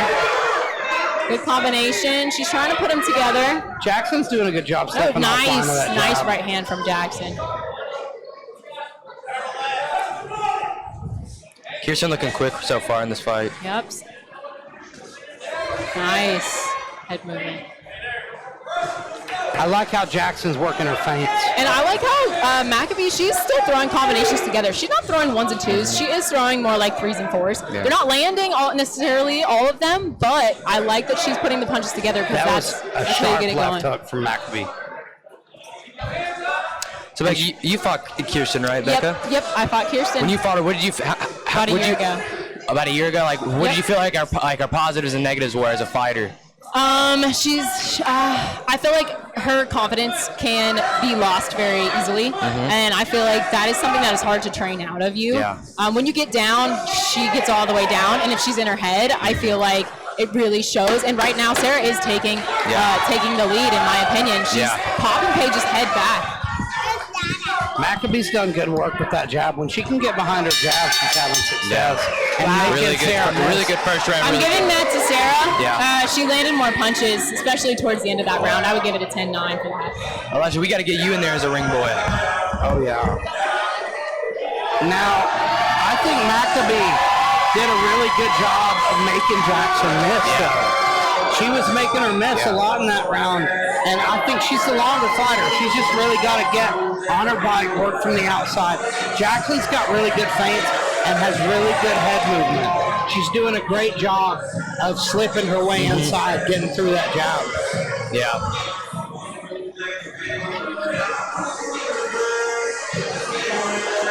Kirsten looked like the quicker fighter, but I'm very curious to see who's going to be the fresher fighter into the second round. Yeah, absolutely. At 115, I don't think anybody's gassing out. Both these women look in incredible shape. I think we're going to see a high-volume fight from bell to bell. It's going to be like you got to be on point in a fight like this, and what Becca said, it's going to all come down to volume. Yeah. So quick starting out this second round. The more you can make your opponent miss here and land your own, the closer you are to getting this victory. And I think it's been very close so far. Yeah, very close. I have a tough time scoring that first round. I think the first round could have went either way. Good body shot from Kirsten. Good head movement there from Sarah. Very nice head movement. I love that she's moving her head and then bringing the punches behind it. Fantastic work. Still, Maccabee throwing the combinations in higher volume. Maccabee's been doing a good job of making Sarah miss. Sarah's been winging on a lot of stuff, and it's because Maccabee's keeping her on that outside. Yeah. Maccabee's long, and she's working behind that jab well. Yep. You know, that's your bread and butter as a boxer, that jab. And The jab. Maccabee's got a good stiff jab. I like how Kirsten's working the body, too. No, she is. She's changing levels very well. And it's on a consistent basis, you know. The first two you might not feel. There's a nice left hook that gets If someone's continuously touching the body, it does wear on Nice you. jab. I think Kirsten's coming on this round. That's another nice left hook and a couple jabs behind it. I feel like Sarah needs to start coming forward a little bit more. She definitely does. She's got to start putting punches Her together. volume has decreased almost in half since the last. She still catches when she throws, but she's not throwing pushing enough. forward, but she's not putting punches There together. she goes. That was a big one. Big uppercut, but then it goes into a clinch. And I'm worried that the clinching situations against someone bigger, that wears your arms down. It really does. And you see here, Kirsten's doing a great job off the back foot. Yeah, off the back foot and just working that body. She has a really good jab. I think Kirsten took that round personally. I think we're looking at a 1-1 situation. 1-1. Yep. And that first one was close. That first one was a hard round for anybody to score. So this third especially one, when it's such high volume. This third We got round. Zane Fine. There's one of our wrinkles representing the commentary Hi, team. Zane. Looking good. Won't catch my ass in there. Hey, you gotta do it. Come on. Bailey Manley, get in there. Nah. I get paid to do commentary. That's right. We're above that stuff. You're learning. Yeah. Bunch all boxers and kickboxers in there. I got the grappling build. That's what's impressive. Really, this third round, you might decide it all. I think it does. I know you said, you know, at 115, you know, none of these girls are going to get tired, but I think Christian looks like she has a better gas tank than Sarah. I think Kirsten may have taken the first round. Yeah. I really can't confidently say who took the first round. The second round, I would score it for Kirsten. Yeah. Sarah needs something definitive here. And she's going to have to do that she's by coming forward. exactly this. It's a good volume. Yes, I think the coach gave her a pep talk. She's just going to have to make it a gritty fight. And because she's just outside. She's been throwing really clean shots, looking really good, but she's just outside that range because Kirsten's a little bit longer and doing a great job managing distance. Good stamina from both. Again, still early in their careers. Well, that's what I told. That's what I told Bailey. Yeah. At 115, they're not going to get tired. I figure it would be nonstop action from bell to bell, and it has been. It's been a wonderful matchup. Yeah. It really has. Thank Great job. Thank you. I knew this was going to be a test for Sarah, but again, our policy, you don't get better unless you fight with the best. Yeah. So, you know, we knew it was going to be tough. And you see how Kirsten's just making her come up a bit short, and that's Just brilliant work tiny from bit. her. Yeah. It's great distance management, and that's Yes. And you know, and I feel like, especially after coming off a fight, slip. it was Slip, good. good It was slip. good. She's getting comfortable. You can tell on her face. She's kind of settling in. So. Cuts that angle, gets outside, stays on the outside here, exactly where she wants to be to win this fight. I think that experience is shining through. Sarah's still coming forward, though. Yeah. And the age. Let's not forget. Sarah just turned 18. And how old is Kirsten? I want to say she's like 25, 26. Yeah. You know, and she's a martial artist. Yeah. She's done a lot of stuff when it comes to training. So she's I noticed the Cage experienced. tattoo on her knee. I figured she was coming from some MMA training as well. Oh, yeah. Yep. She just won her blue belt in jiu-jitsu. nice. So she's really excited about that. She wants to get in on our grappling. Fight. They're going to go to the bell. They're going to go to the bell. Let's go, ladies! And Kirsten landed some nice shots there at the end. I think she got the better of that last exchange. And I really do think as the fight went along, she was taking control more and more. Great work. Yeah, an amazing fight there. Where do you think it lands? Do you think Kirsten or Sarah got that one? I think Kirsten won the second and third fairly definitively. First one, it was too close to call. It was very close. I think still I would probably, if I were scoring it, I'd lean toward Kirsten. Maybe 30-27. Yeah, 30-27. I think either way, both women put on an amazing performance. You know, Sarah just turning 18 and getting in the ring and just showing such a great performance is amazing. But you know, that first round, Sarah, it's like Becca said, Sarah just turned 18. That's nuts. She looks like a very seasoned fighter as well. She's just got to make adjustments. So, you know, even if she doesn't get the win here tonight, I think she's going to do big things. The biggest issue being a 115 fighter is just finding opponents. That's the hardest part. And it takes a lot of dedication for these fighters. A lot of them are going to have to travel like Becca's had to do. You know, go find fights. And a lot of times when you do that, you're not getting the most favorable matchups. So you got to applaud them. It takes a lot of grit and toughness to work your way down this path.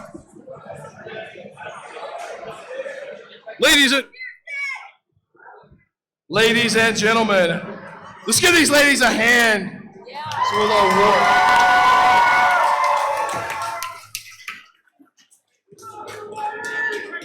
After 3 rounds, your judges have come to a decision. They have it 29-28, 30-27, and 30-27, all for your winner by unanimous decision. Blue corner, Kirsten Maccabee.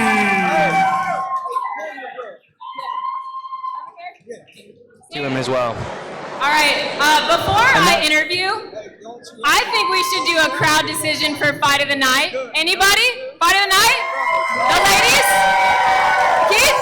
Fight of the Night? I don't know, we'll see. But here's your winner, Paige. Congratulations. What's going through your head? Walk us through the feels right now, getting that hand raised. There's no better feeling than this shit right here. I feel great. I love to fight. I was literally made for this shit. There's nobody out there like me. There's nobody out there that trains like me. And I just want to keep fighting. I just want to be better. Also, I wanted to just say that September is Suicide Awareness Month. And I really believe in mental health. And I think you should talk about it more. I struggle with it. So, I have PTSD that I deal with every single day, and I know a lot of people probably in this crowd do too. So I just want to say, like, the world is better with you in it. So thank you guys.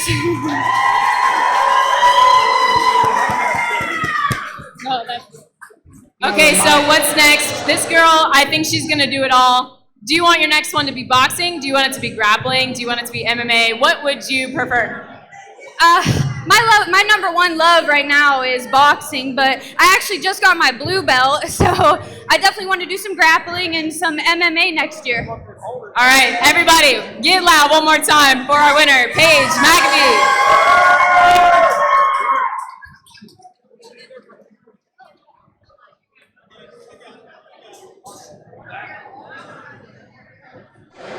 I'm scared. She looked phenomenal tonight, and I'm excited to see her back. Kirsten Maccabee, a force to be reckoned with in that women's strawweight division. What's up, ladies and gentlemen? We are here at NLC Fight Night 39, and I'm here with our main event in the evening, Brody Fulks, who is our super welterweight champion. How does it feel to go in here and you know, you're defending your title? How did fight camp go? How ready are you for this fight? Fight camp went great. I feel ready. I'm ready to bring the belt back home with me, and it's cool to be the main event. I should have a good crowd here. This is pretty much my hometown, so I'm excited for it. Amazing. You know, we just saw you fight maybe a month ago in your MMA debut. It was a tough loss. You know, it was a questionable decision on a lot of people's accounts. How has that affected your mentality at all going into your next fight? No, it hasn't. I knew I fought well. I knew it was a close fight. Could have gone either way. I think I got the better of the stand-up. I showed good boxing, and that's what I'm doing tonight is boxing. So. You know, you say you're confident in your boxing. Do you see a finish tonight? Do you see a decision victory, a stoppage? What do you see? I'm just going to win. I don't know how yet, but I think I'm going to win. So. Amazing. Is there any final shout-outs you want to give? Anything you want to talk about? Just shout out to my team at Category 5. Everybody there, they're great. My family, my wife, my kids. my mom, everybody that supports me. Thank you all. Love you all, and I'm excited to put on a show for you guys. Amazing. You heard it from the champ here himself. Yeah, you can go there and call it out. Now, this is a fight right here, ladies and gentlemen. Pro middleweight boxing, Matt Denning versus Chris Barnett. 4 rounds, 3 minutes. Our only professional bout of the night, so, you know, and I think it delivers. Yeah. You got Chris Bennett fighting out of South Charleston, West Virginia, coming in with an 0-2 record, but both losses were against really high caliber guys in the coast, like the Costa Rican Sebastian Barrett Call. And then before that, in his debut, he took on Bobby Freshness, who's a very well-known West Virginia professional. Who, you know, Bobby Freshness is the real deal. This guy's been up against nothing but killers. So I think he's really hungry for that first pro win. And now, what can you say about Matt Denning? We're getting ready to see Matt Denning step into the ring, and Matt is fighting out of Auburn, Maine. 35 years old, 5'8", and you know he's got a record of 0-4 in boxing. Yeah. But it's been against nothing but killers. Yeah. And Matt has a wealth of experience in MMA. The guy's got over 30 professional fights in MMA. Very experienced, very intelligent. Matt's a guy who we've seen in the corner a few times, and I've really enjoyed watching him in the corner. He's got a great mind for the sport. I really think, you know, even though this is a boxing match, that MMA experience is a huge thing. This guy's been in the fire time and time again. He's a true professional fighter. Tried and tested. Yes. And you see the tattoo. Yeah. Says it all. Fight or die. Yeah, fight or die. Both of these guys are going to be coming here knowing that one of these guys is going to add a win to their professional records. And you know, I think both these guys, it's a great matchup because they're both super hungry for that first pro win. Yeah. Matt Denning, of course, tasted victory many times in MMA. The guy's he's a over beast. 30 MMA fights, like I say, as a Ladies and gentlemen, we are now bout number 14 on the night. This is our featured professional matchup. This professional boxing match is scheduled for 4 rounds in the middleweight division. Fighting out of the blue corner, he's a veteran of 2 professional fights. He stands 5 feet 8 inches, weighing in 159 pounds. From the Concrete Coliseum in Elkview, West Virginia, by way of Cleveland, Ohio, Chris in it to win it, Bennett.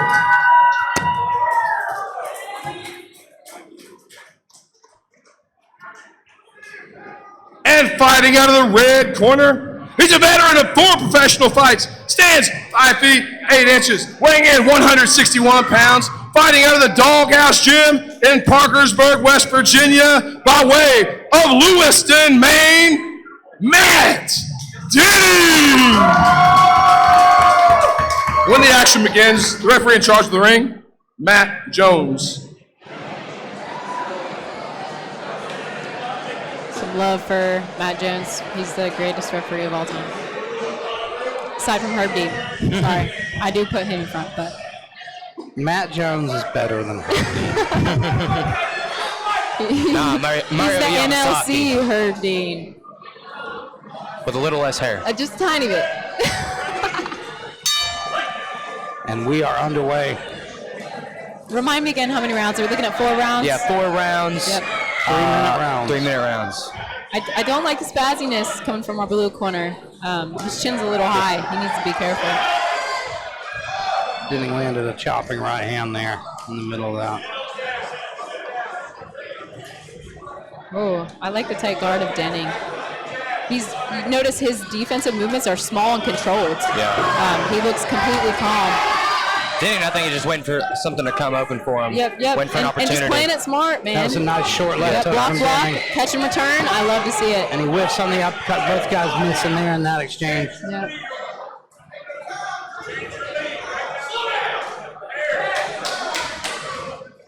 Yeah, they are fighting at quite a fast pace Yeah. for professional boxing, and it is only 4 rounds, so that helps.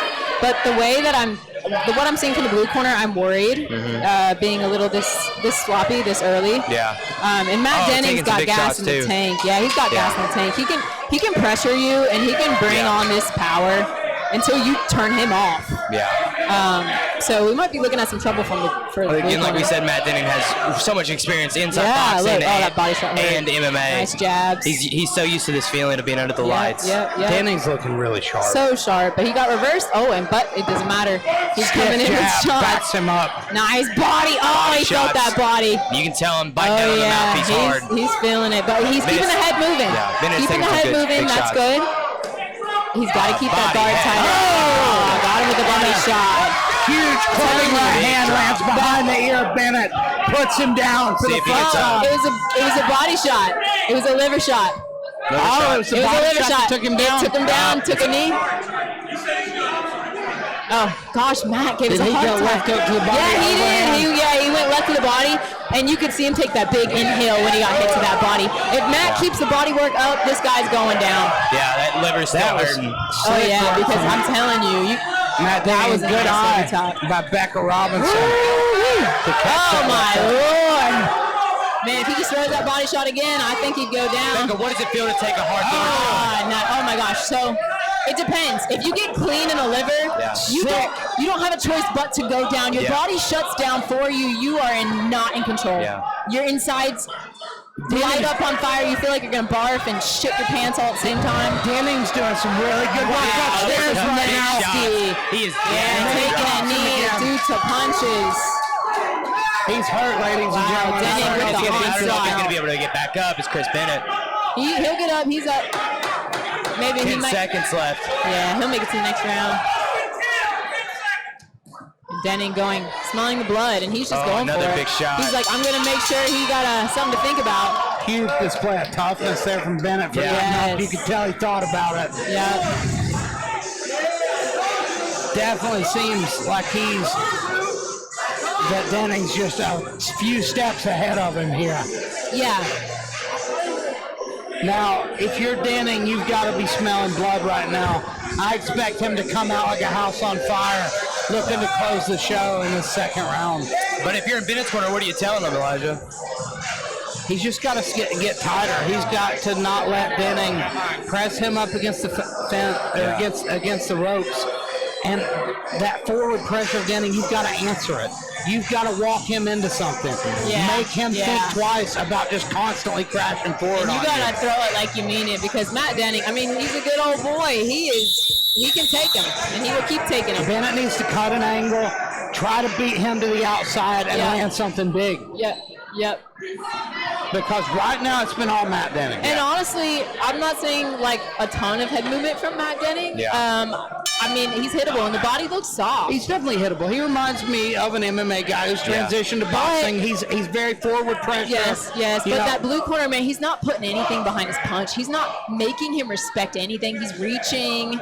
It's a big looping shot. He really just needs to stack it up a little bit neater in order to get his opportunity. But he even flinches with his. Matt Denning looks so comfortable. Turning away.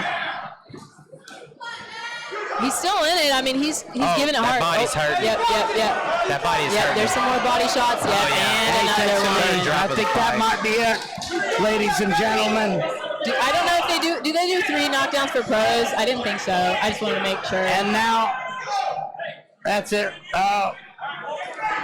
Matt Jones is going to let him work. Such toughness. Oh, no, look, he's going to come in hard. He's coming in hard. He wants to finish it. Denning smelling blood is in the knows. water. He wants his win, dude. He's just a step. He's ready for that. Let's go. Get a 1. And he might get it. Body shots. And he might get it here. Oh, nice. Big shot takes him down. This might be the fight, you guys. That's straight right, Denning. What a finish. Great job. Straight right. I think puts him down for the final time here. And Matt Denning, after such an amazing MMA career, now has his first victory as a professional boxer. And I think what got him the win was just his amazing work on working Chris Bennett's body. I mean, he was just lighting him up on the body. He could barely stand. And you see, I think what got him the win was that excellent Johnny Cash tattoo on his calf. And I think he's got an Elvis mugshot as well. That's great work. Matt Denning, though, consummate veteran, showing that he still got it. How old is Matt Denning? I'm not quite sure, to tell you the truth. But Matt's been around a long time. And it's not, in this sport, it's not the age, it's the mileage. Yeah. You know, after 30 professional fights to still go out there and look this good, that guy's still got it. And he's got such a mind for the sport. And getting his first professional win in his boxing career feels amazing. It's a long time coming. You know, the guy is an animal. He truly is. And it was a pleasure for me to finally get to see him fight live. You know, I've heard so much about him now. Seeing him work in the corner, and I was excited about this one, and he delivered.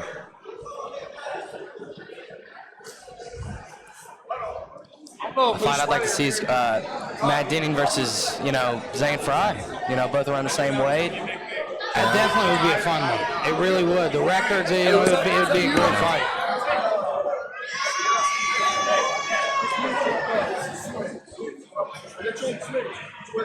So much power Matt Denning has. And just will. The dude was constantly pressing forward, hunting the finish. Like I say, it's that. Ladies and gentlemen, the referee has called a stop to the bout. Round 2, 1 minute, 8 seconds with TKO. Your winner, Matt Denning.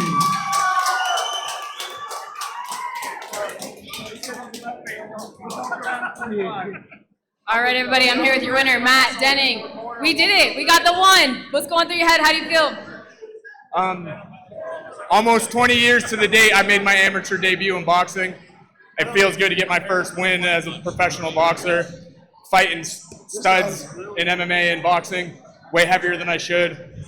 Similar to him, he fought some guys that were way out of his league. I know in my weight division that I'm a problem. Might not be the greatest, but for my weight, I do all right. I only got a year of this left. I'm 35 years old. I love coaching all my students at the gym, working with Mike Shepard. Keith's awesome to work with. Shout out to my team for pushing me so hard, giving me training every day. October 11th, Fieldhouse, Parkersburg. We got a bunch of fights over there. Mike Shepard with Doghouse Promotions. I'll be there commentating. It feels really good. A lot of you guys don't know this, but I'm also a professional Harley-Davidson stunt rider. I got the tattoo on my neck. I've owned over 150 Harleys. It's awesome for me to fight in a place like this. It's just cool. Makes the whole fight game go full circle. You can catch us in Charleston tomorrow, whipping wheelies, blowing up the streets. I got a bunch of buddies that are here. No face, no case. Your job to catch us, our job's not to get caught. Thanks, everyone. All right, give him another round of applause, everybody, for your winner.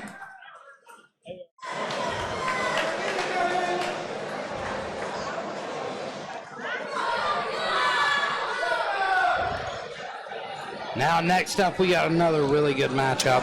First title fight of the night. Now, this one's interesting. Now, it's A.R. Green versus Lucas Wright. A.R. Green did miss weight by 6 pounds, but A.R. just fought at heavyweight a couple weeks ago and really worked hard on that cut. He just couldn't make it. His body crashed. Thankfully, we were able to still have the fight. Lucas Wright was very cool with it. Very classy opponent, able to still make this fight happen. But no longer for the title. I have heard lots of good things about Lucas Wright. Becca, you're a little more familiar with him than I am. You've seen him compete a couple times. Get the baby in the outfit. Yeah. No, yes, I have gotten to see him perform, and I think we're Sam Jones gym here. What's our record? Sorry, I lost my paper. Oh yeah. So lots of tough man championships. Lots of experience fighting Doghouse Promotions. Sam Jones and the Doghouse, you kind of know everybody in that area kind of works off with each other. Very experienced guy. He's a tough dude. He's kind of one of those guys who's going to bring a forward pressure. Not scared to get hit, and he'll bring it. You know, I'm really excited to see him finally compete. I've heard a lot about him. I've heard he's a powerhouse. I've heard he's very dangerous. And it's a really interesting clash of styles because, as we said before, AR, he almost has like a pro style. The guy has a very methodical, technical style. He's not looking to go take you out in the first round. He's looking to outwork you and outclass you. He's got a really slick, straight right hand, very long, and he works behind it well. Yeah, so to meet somebody with such power, and I have heard, I don't remember if I saw it personally, but I know AR's chin has been tested. It's not a glass chin, but it's not a rock solid chin. He has been tested. So to get against somebody with so much power, man, this is a really great co-main event. This is going to be high quality. It's going to be technical. I'm very excited to see it. Go ahead. AR approaches this game, you know, like he's putting in work. He's looking to grow, always. Constantly fighting, constantly active. Even, you know, he's 7-5, but the guy's fighting everybody. He's fighting really talented people. And I think he's always looking to test himself. And this is a really dangerous guy. And, you know, even though he's got the, you know, tough man kind of style, that's what AR, I think, is expecting anyway. AR, I was talking to him before the fight, you know, he expects him to come out really powerfully early. AR knows that's coming. But being at Sam's gym, we could be surprised because they know how to box. They have IQ. He's got a very good pedigree there with those guys. And we've seen them so far. Look at Austin Coe early in the night. What a display of heart. Ladies and gentlemen, this is the co-main event of the night. This boxing match is scheduled for 3 rounds for the vacant NLC Cruiserweight Championship. Fighting first, out of the blue corner, he's a boxer holding a record of 9 wins, 1 loss, 1 draw. He stands 5 feet 10 inches, weighing in 195 pounds. Fighting out of Sam's Gym in Gloucester, Ohio, Lucas Wright.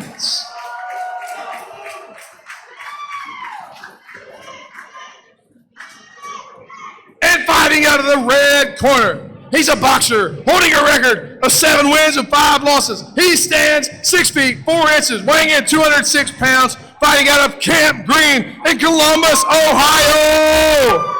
AR, the Technician Green. When the action begins, the referee in charge of the ring, Brett Masters.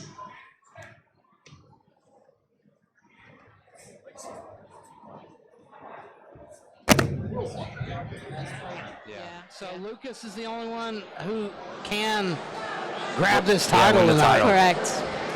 But look at the height difference. With AR Green when they came close, and like you said, he's crafty. He's a very crafty fighter. long, and he fights with that length very well behind that right hand, and I think that's the tool he needs to use. That's his X factor here. Very good clash of styles. But Lucas Wright looks to have a lot of power behind those hands. You can just tell. We don't see a tough man fighter. We see a guy who's sitting back, being taking technical. his time. Look at, you know, I think this is going to be a very interesting matchup. Even just the opening seconds have shown me that.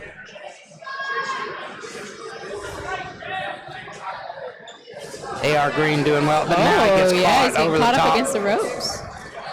That's exactly what we needed to see from Lucas Wright. Yes, he's got to get him trapped in the corner. Don't let him use the range. Keep him at bay. And I love the pace from Wright so far. Ooh, AR whiffs with that left hook. Down goes AR Green. Massive knockdown from a guy with huge power. AR looks a little dazed, man. It's going to be tough for AR to get up here and shake the cobwebs off. Massive shot. Massive shot. Man, from the powerhouse that is Lucas Wright. And it was methodical. He really, really took his time there and picked that shot. That's got to be a confidence booster for him too, you know. He's already feeling very comfortable. You got to think about how AR is feeling after taking that big shot. He's not getting overzealous here. He's not getting too excited too. He looks professional. He knows he's got the power to drop AR now. Now he's just got to hunt him down and find that perfect shot. Yeah. Close the show. Beautiful work so far. You cannot count A.R. Green out, though. He's been here before. Yeah, many times. I mean, this is a guy who's had, if you include smokers, I mean, this guy's he's been in this ring 30, 40 times. Yeah. You saw, though, the eyes of A.R. Green. Yeah, when he got hit, he didn't know. He didn't know what just happened. That's that, you know, to be frank, that's that oh shit power. That's that power that makes you think. Yeah.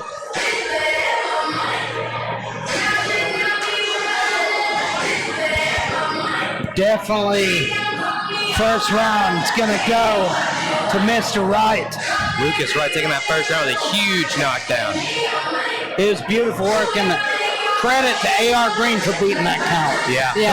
Hurt. Yeah, and he held it together. Like, he did. Like, he held it together. He was pretty neutral.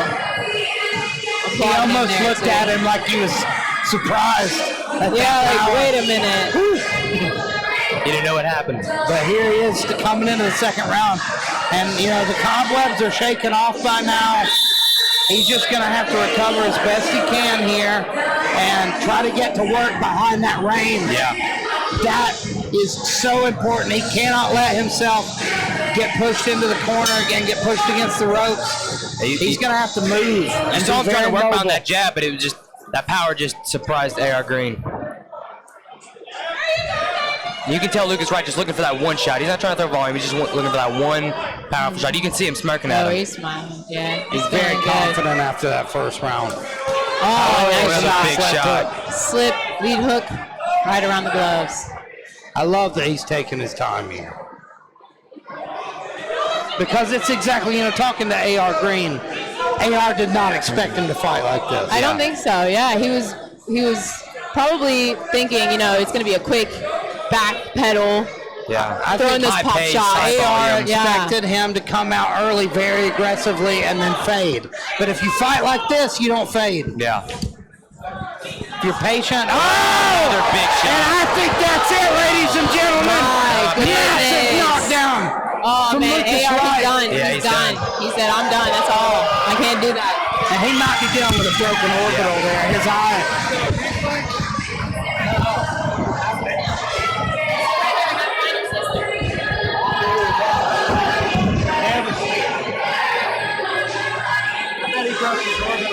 Yeah, that was bad. His eyes started.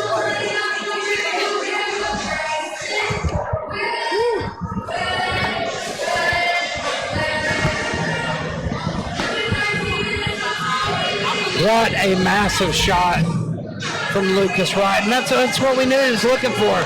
He dropped him in the first. He knew he had that fight-changing power, and he just was so patient, waited for his moment, and then took him out. Perfect performance from Lucas Wright. Moves to 10-1-1. This guy's dangerous, ladies and gentlemen. Cruiserweight champion. What a way to take that belt, too, in definitive fashion.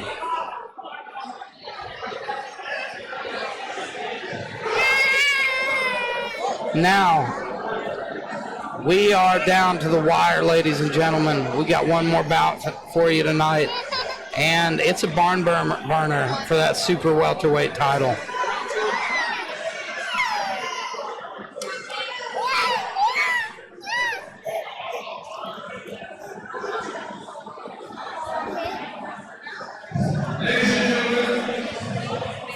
Referee stopped the bout. 1 minute into round 2. For your winner by TKO and new NLC Cruiserweight Champion, Lucas Wright.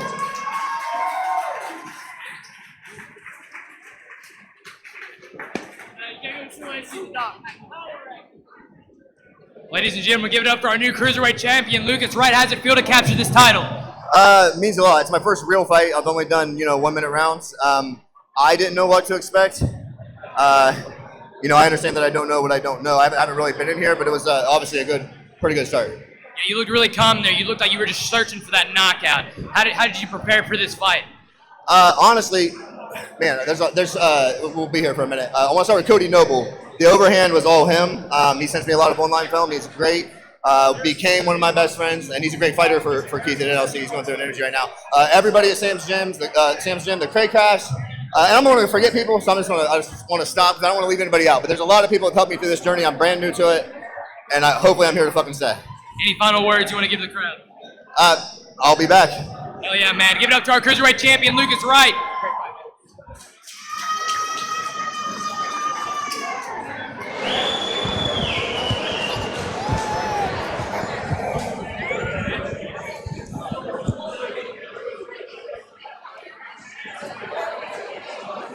What a fight.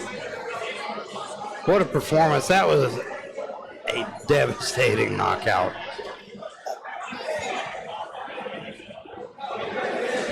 And we are rejoined by Bailey Manley.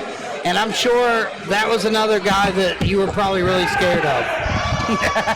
He's actually a really calm dude. Terrifying. He is calm. terrifying. But like you said, that was his first real fight. You know, he's only had like smokers or tough mans or stuff like that, and he came in there so calm and He so looked collected. great. He did not look like a tough man fighter, and I was very impressed. A cruiserweight fighter with the power of a heavyweight. Really, that's terrifying. That's well put. So, like I say, we're down to the wire now. It's time for the super welterweight title matchup between Daniel Powell and Brody Fulks. Yeah, realistically, it's a champion versus champion fight. Daniel Powell already holds one NLC title. He's the Kentucky State 160-pound champion. Look at him to be double champion, the super welterweight title for Brody Fulks. But Brody Fulks is coming out of Category 5, and we know how dangerous their boxing and kickboxing can be. You know, Brody Fulks now just recently coming off a loss in his first MMA debut, you know, but he kind of lost that fight really just based on the ground game and the wrestling. But his striking, I think he won the fight if you look at it just at a striking perspective. You know, I was talking to him earlier in his interview, and he said, you know, he knows striking's a strong point, and I think he has a really great chance of retaining his title. But Daniel Powell, from his performance a few months ago when he won the Kentucky State title, is such an amazing fighter. I know Becca can speak more on Daniel Powell. Talk about how this camp is going for him and how. Yeah, Daniel's one of those guys who's been in the game for a long time, but his record doesn't show it. You know, he's 35. He's been training with us consistently for the past, I'd say, 4 years, maybe going on 5. His biggest advantage, I feel like, going into this fight is his weight. From what I heard, Brody said he was eating up to this weight, whereas Daniel cuts 10 pounds of water, and he is sitting at 167 right now, off the rehydration. So Daniel is in such phenomenal shape. Yeah, he works so hard. I'm telling you what, he is the one, if not the only one in my gym that I don't have to worry about him not being at class, because I know he puts in the hours. He'll work nights.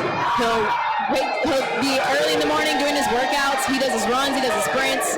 Like, he's not playing games. He's at the age where he's like, you know what, I want to do some stuff in this game and I want to tear it up.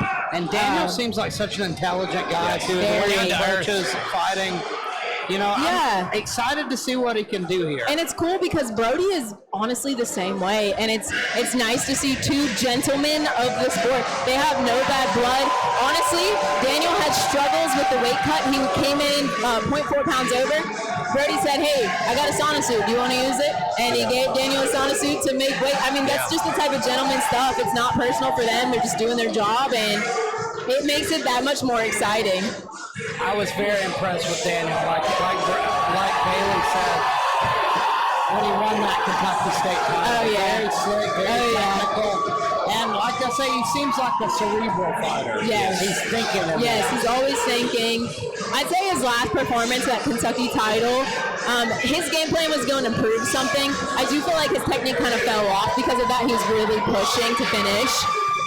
But I know he's got it dialed in this time. I think he knows when to go, when to break, and I think he's gonna be the best version of Daniel Powell that we've seen. And now we see Category 5 and Brody Fulks making their way up to the ring. You've got Roman Belcher, Eric Kuhn, and Stan Chang in the corner. Yep. Stan Chang. Somebody has given him a black eye, and I want to know who's been bullying him. I love their crew, man. They do it right. They train hard. They lift each other up. Everybody wants a piece of Category 5, and I think that says something for your team as a whole. The confidence. Yeah, they carry themselves like. Yeah, Yeah, professional. We are the best. We're the toughest. We're going to back it up, too. And they do. They do back it up. And I think it does annoy people. It gets under people's skin. Yep. You love them or you hate them. Yeah, that's exactly right. But the more you get to know them, like actually very nice guys.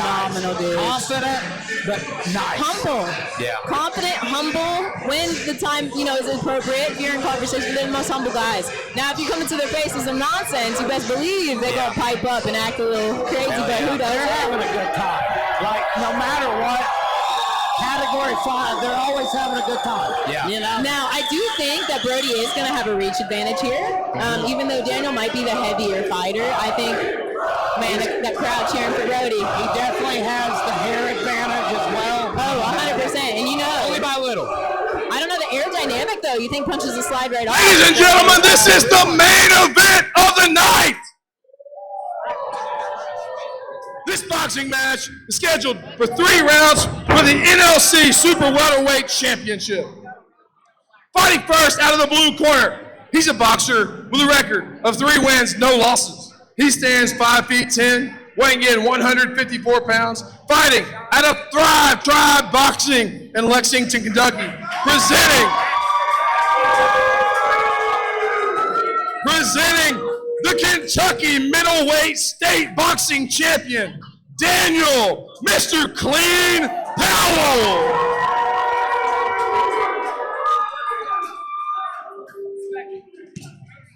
And fighting out of the red corner, he's a boxer holding a record of 3 wins, 1 loss, standing 6 feet tall, weighing in 152 pounds, fighting out of Category 5 Jiu-Jitsu in Huntington, West Virginia. The reigning, defending NLC Super Welterweight Champion, Brody Bout. Your referee in charge of the ring, Matt Jones. Protect yourselves at all times, obey my commands at all times. Go ahead and touch them up, step back.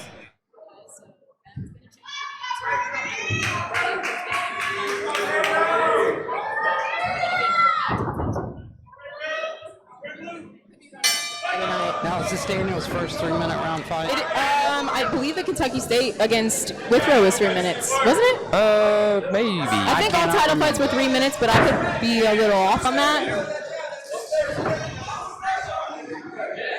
I think this is his second fight at 3 minutes. Who are you here with? Yeah, Daniel Powell, This definitely, man? bigger fighter, but Brody is definitely taller. He's got more range. Yep. But Brody's rushing in with his range, therefore not using it quite efficiently yet. Now it's still early. Both these guys are going to make so many adjustments here after this first couple of minutes. Once they get used to each other, and Powell now he should have taken that down low. But he's getting it together. Both fighters here, I do feel like they're just trying to find the respect, earn the respect of the other. That hit Daniel right on the temple there. It did. That was a good shot. He recovered well. He did recover well, though. Back on the jab from Powell, keeping Brody on the back foot. But Brody returns, man, right back in his face. I can expect this back and forth exchange probably for the rest of the fight. Brody's landed some big shots, though. Yeah, Brody is walking into some of these in the mid-range. Now, I'll tell you what, specifically, we did practice with Daniel Powell working in the mid-range. We did feel like that's where he has the advantage. Getting in deep. That body shot again. Nice. Then Daniel comes back around. Wow, back and forth. Daniel recovered, but that was a close one. Now it's up to Daniel Powell to kind of recompose himself. And you see the swelling already starting under the eye of Daniel. Yeah. That was a good hard shot from Brody. Big overhand from Daniel Powell. Daniel's got to watch. He's getting left open for body shots, and I think that's really what kind of took him was a big body shot. Yeah, it sucked the soul out. Yep, and then Brody did a good job of capitalizing and bringing something over top. Brody's really putting them together well so far, and I do think he's had Powell hurt a couple times. He's landed some big ones, but Powell's landing great. Now returning, Brody walking into some shots. These guys are throwing heat. I really like the way Powell puts his combos together. Yep, and it's different every time. He's doing a good job of using it. Sliding out of the way there. His hands are always where they need to be. Nice body from Brody. Nice speed uppercut. Oh man, he's bringing the uppercuts. Brody finishing off this round really strong. We have about 30 seconds left here. Powell needs to return with some volume in order to lock in this round. I do also believe that champs should win the first round if it's close. Yeah. You know, every round you got to beat the champ. So I'm sorry if she's bothering you. I think the biggest moment of this fight, though, was there in the corner. Yes. When Brody had him hurt. I think that's a huge moment.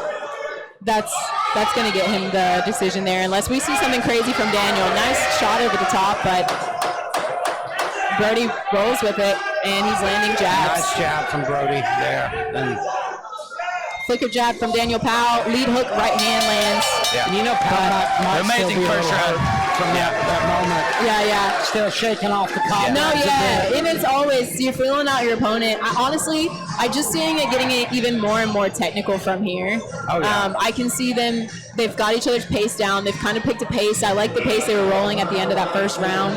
Both these men are the real deal. Yeah, they could be pros. They could be pros in here. Confidently, I say Daniel that. Powell has such mesmerizing shorts. Yeah. I'm trying to not watch the shorts and watch the fight. I can't wait till he hears this because his fight name was given to him, but he hates it. But we still call him that because you can't pick your fight name. We call him Mr. Clean Nice. for obvious reasons. I think it's perfect. I think it's kind of hard. Right? I said, Daniel, do the all white, bring him up. You know what I'm saying?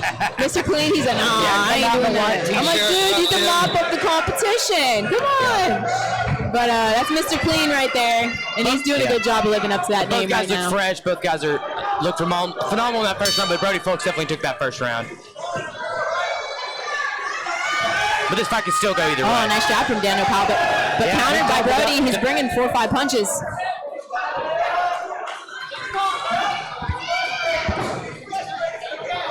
I think Brody's making it a touch grittier than Daniel's willing to as well. Daniel's very clean. Yes. With everything he yeah. throws. That's why the name, it fits. He is going to be mad at you. Mr. Clean. Mr. Clean, he's not getting away from it, especially after this. Here comes Brody with some nice hard punches. Grit and experience, and he's just marching forward after Daniel and keeps putting combinations together. And eventually something's getting through. Brody's got big power for this weight class. He does. And honestly, I feel like their strengths is kind of mashed right now. That was a nice left hook by Powell in that exchange. Back to the jab is Brody Folks. And he gets his feet off a little bit there. Daniel chasing him down though. He's trying to make a statement still. Daniel capitalized there when Brody's feet got off, but doesn't land anything huge. Now, nice jab from Powell. I'd like to see a little bit more head movement after Powell's combinations. He is kind of watching his work right now. At least that's what we kind of call it. You know, you're throwing punches, but you're keeping that head on the line. Yeah. You're just keeping your head there. Like, you got to do a little more angles. That was a little bit of an angle there. The crowd's trying to pump Brody. Yep, they're trying to pump him up, which is good. He kind of needs it. I'm not saying he's slacking off, but massive pop from this crowd. He's telling them this round is getting a little closer. It is. It's much closer round. And I just think it's because Brody hasn't thrown as much. By Brody Folks. Pouring it on. Back comes Daniel Powell. I'm telling you, it's back and forth. They're going to slug for the next minute. This is great work. Still a minute left in this round. I'm wondering if they're going at too high of a pace for a 3-minute fight. But hey, they might be conditioned for it. Daniel taking a deep recovery breath. Smart. Coming in with a nice little rabbit punch. Oh, and that was a nice sharp right hook from Folks. To the body. Yes, good. Daniel comes back though. Yes, way to capitalize. And eats a jab though, trying to step forward. Nice left hook from Powell. Misses with the right. And then Folks comes forward and they smile at each other. Coach Daniel Powell is calling for body work. I couldn't agree more. He's missing the head a lot because Brody's kind of moving around. If he would just bring something to the body afterward. Yep. Nice punch. Big punch. Might have been the biggest shot for Daniel Powell, but he eats the uppercut. Sometimes it's hard when you land a big shot and then you take a big shot. 15 seconds left in this round. It's such a good fight. It's so back and forth. 10 seconds. And I love it. Every exchange, they're smiling at each other. Good sharp punch. Clean left hook from Powell at the end of the round.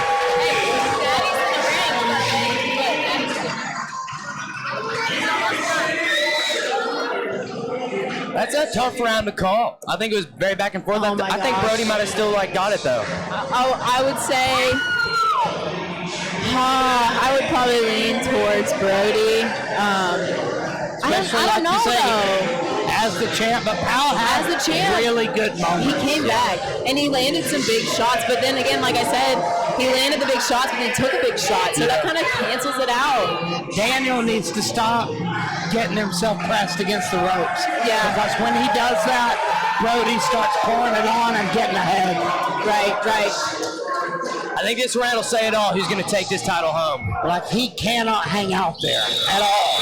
He's, as soon as he's on the ropes, he's got to cut an angle and get out of there. Right, yeah, and that kind of goes back to what I was saying, him watching his work. Just staying there, sitting back, going straight forward. Last third and final round. We have 3 minutes left in our fight night. Big shot. Good body. Both check hooks landing. Some swelling though around both of Daniel Powell's eyes. Yeah, I just wish Brody wouldn't come in so hard. He's smothering his shots. It's very difficult they're talking to each other. Yes, it's true. Used to it's that. True. It's weird. I've fought a guy like that, and it's in your face. You're like, how do I hit you if you're this close to me? I kind of think that's why Powell's having so much trouble. But I think it's taking away from Brody's power. Oh yeah, for sure. Yeah, like he's muffling a lot of punches. It's both hurting him and helping him. Yeah, I think it's throwing Powell off a lot, though. Honestly, though, there's no space. This is a fantastic fight, but I think the girls still get fight of the night. That was very back and forth. And Brody kind of coming back a little bit here. We got 2 minutes left in this fight. Daniel is still throwing, still swinging. Daniel pushing forward now. I think Dalton Hofstetler. Big shot from Daniel Powell right over top. Oh, yeah. That was a great one as well. I'll tell you what. Still so far, Dalton Hofstetler versus Corey Jacobs, my fight of the night. Man, oh man, but what a barn burner now. This one, they're trying to steal it. Yeah, we got a minute and a half left in the time. It's so much more time to work. What a good left hook there. It's hard to pace yourself. Yeah. It's hard to score. I'm ready for one of these guys to put the exclamation point on this fight. Who's really going to take this home? Who wants it more? Who wants that title? Yeah. Still a minute and a half to work. I don't know the urgency. This round. I'm feeling urgency from Brody. He is still moving, going through the motions, and that's what it takes. It's a repetition. So you don't have to think. You just go through the motions when you're in there. Go off of what you've been practicing for the past however many weeks. 8, 6, 7. And I do think Daniel is fading a bit. I think he is as well. I think he is as well, but that was a nice left hook that he just landed. Yep, he is. He's landing good punches, but it's just not enough in comparison to Brody's. Yeah. Crowd again. Crowd's getting behind him. We got a minute left in this fight. Where you see that fatigue. Yep. Brody put it on him, but man, Powell is relentless. He is working, man. I'll tell you what. Slipped of the foot there. He needs to keep his hands nice and tight. Brody landed another big left 35 seconds left. Yep. Powell hanging tough, but he's eating some shots. Oh, he is. He's getting a little wild.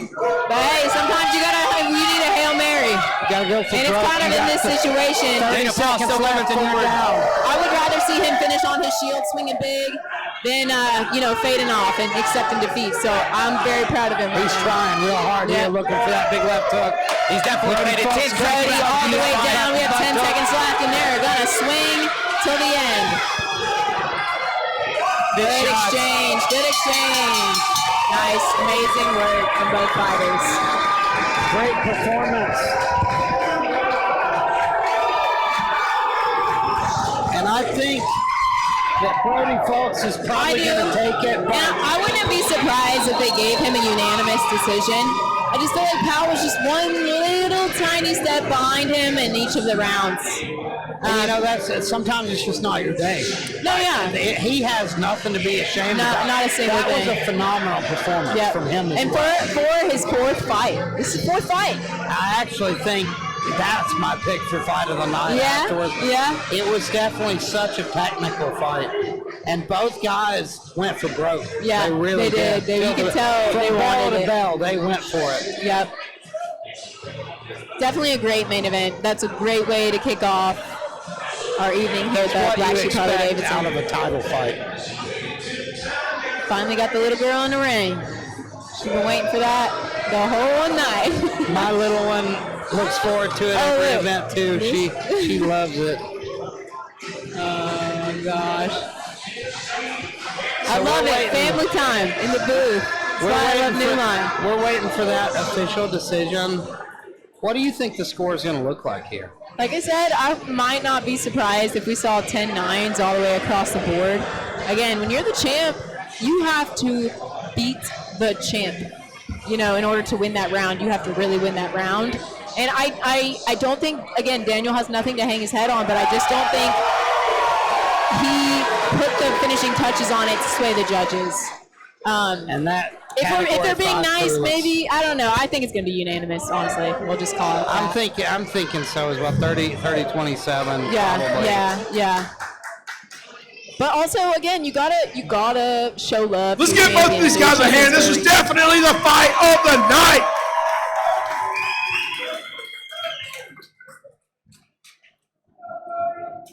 So after 3 rounds, your judges have come to a decision. All 3 judges have it. 29-28 for your winner. And still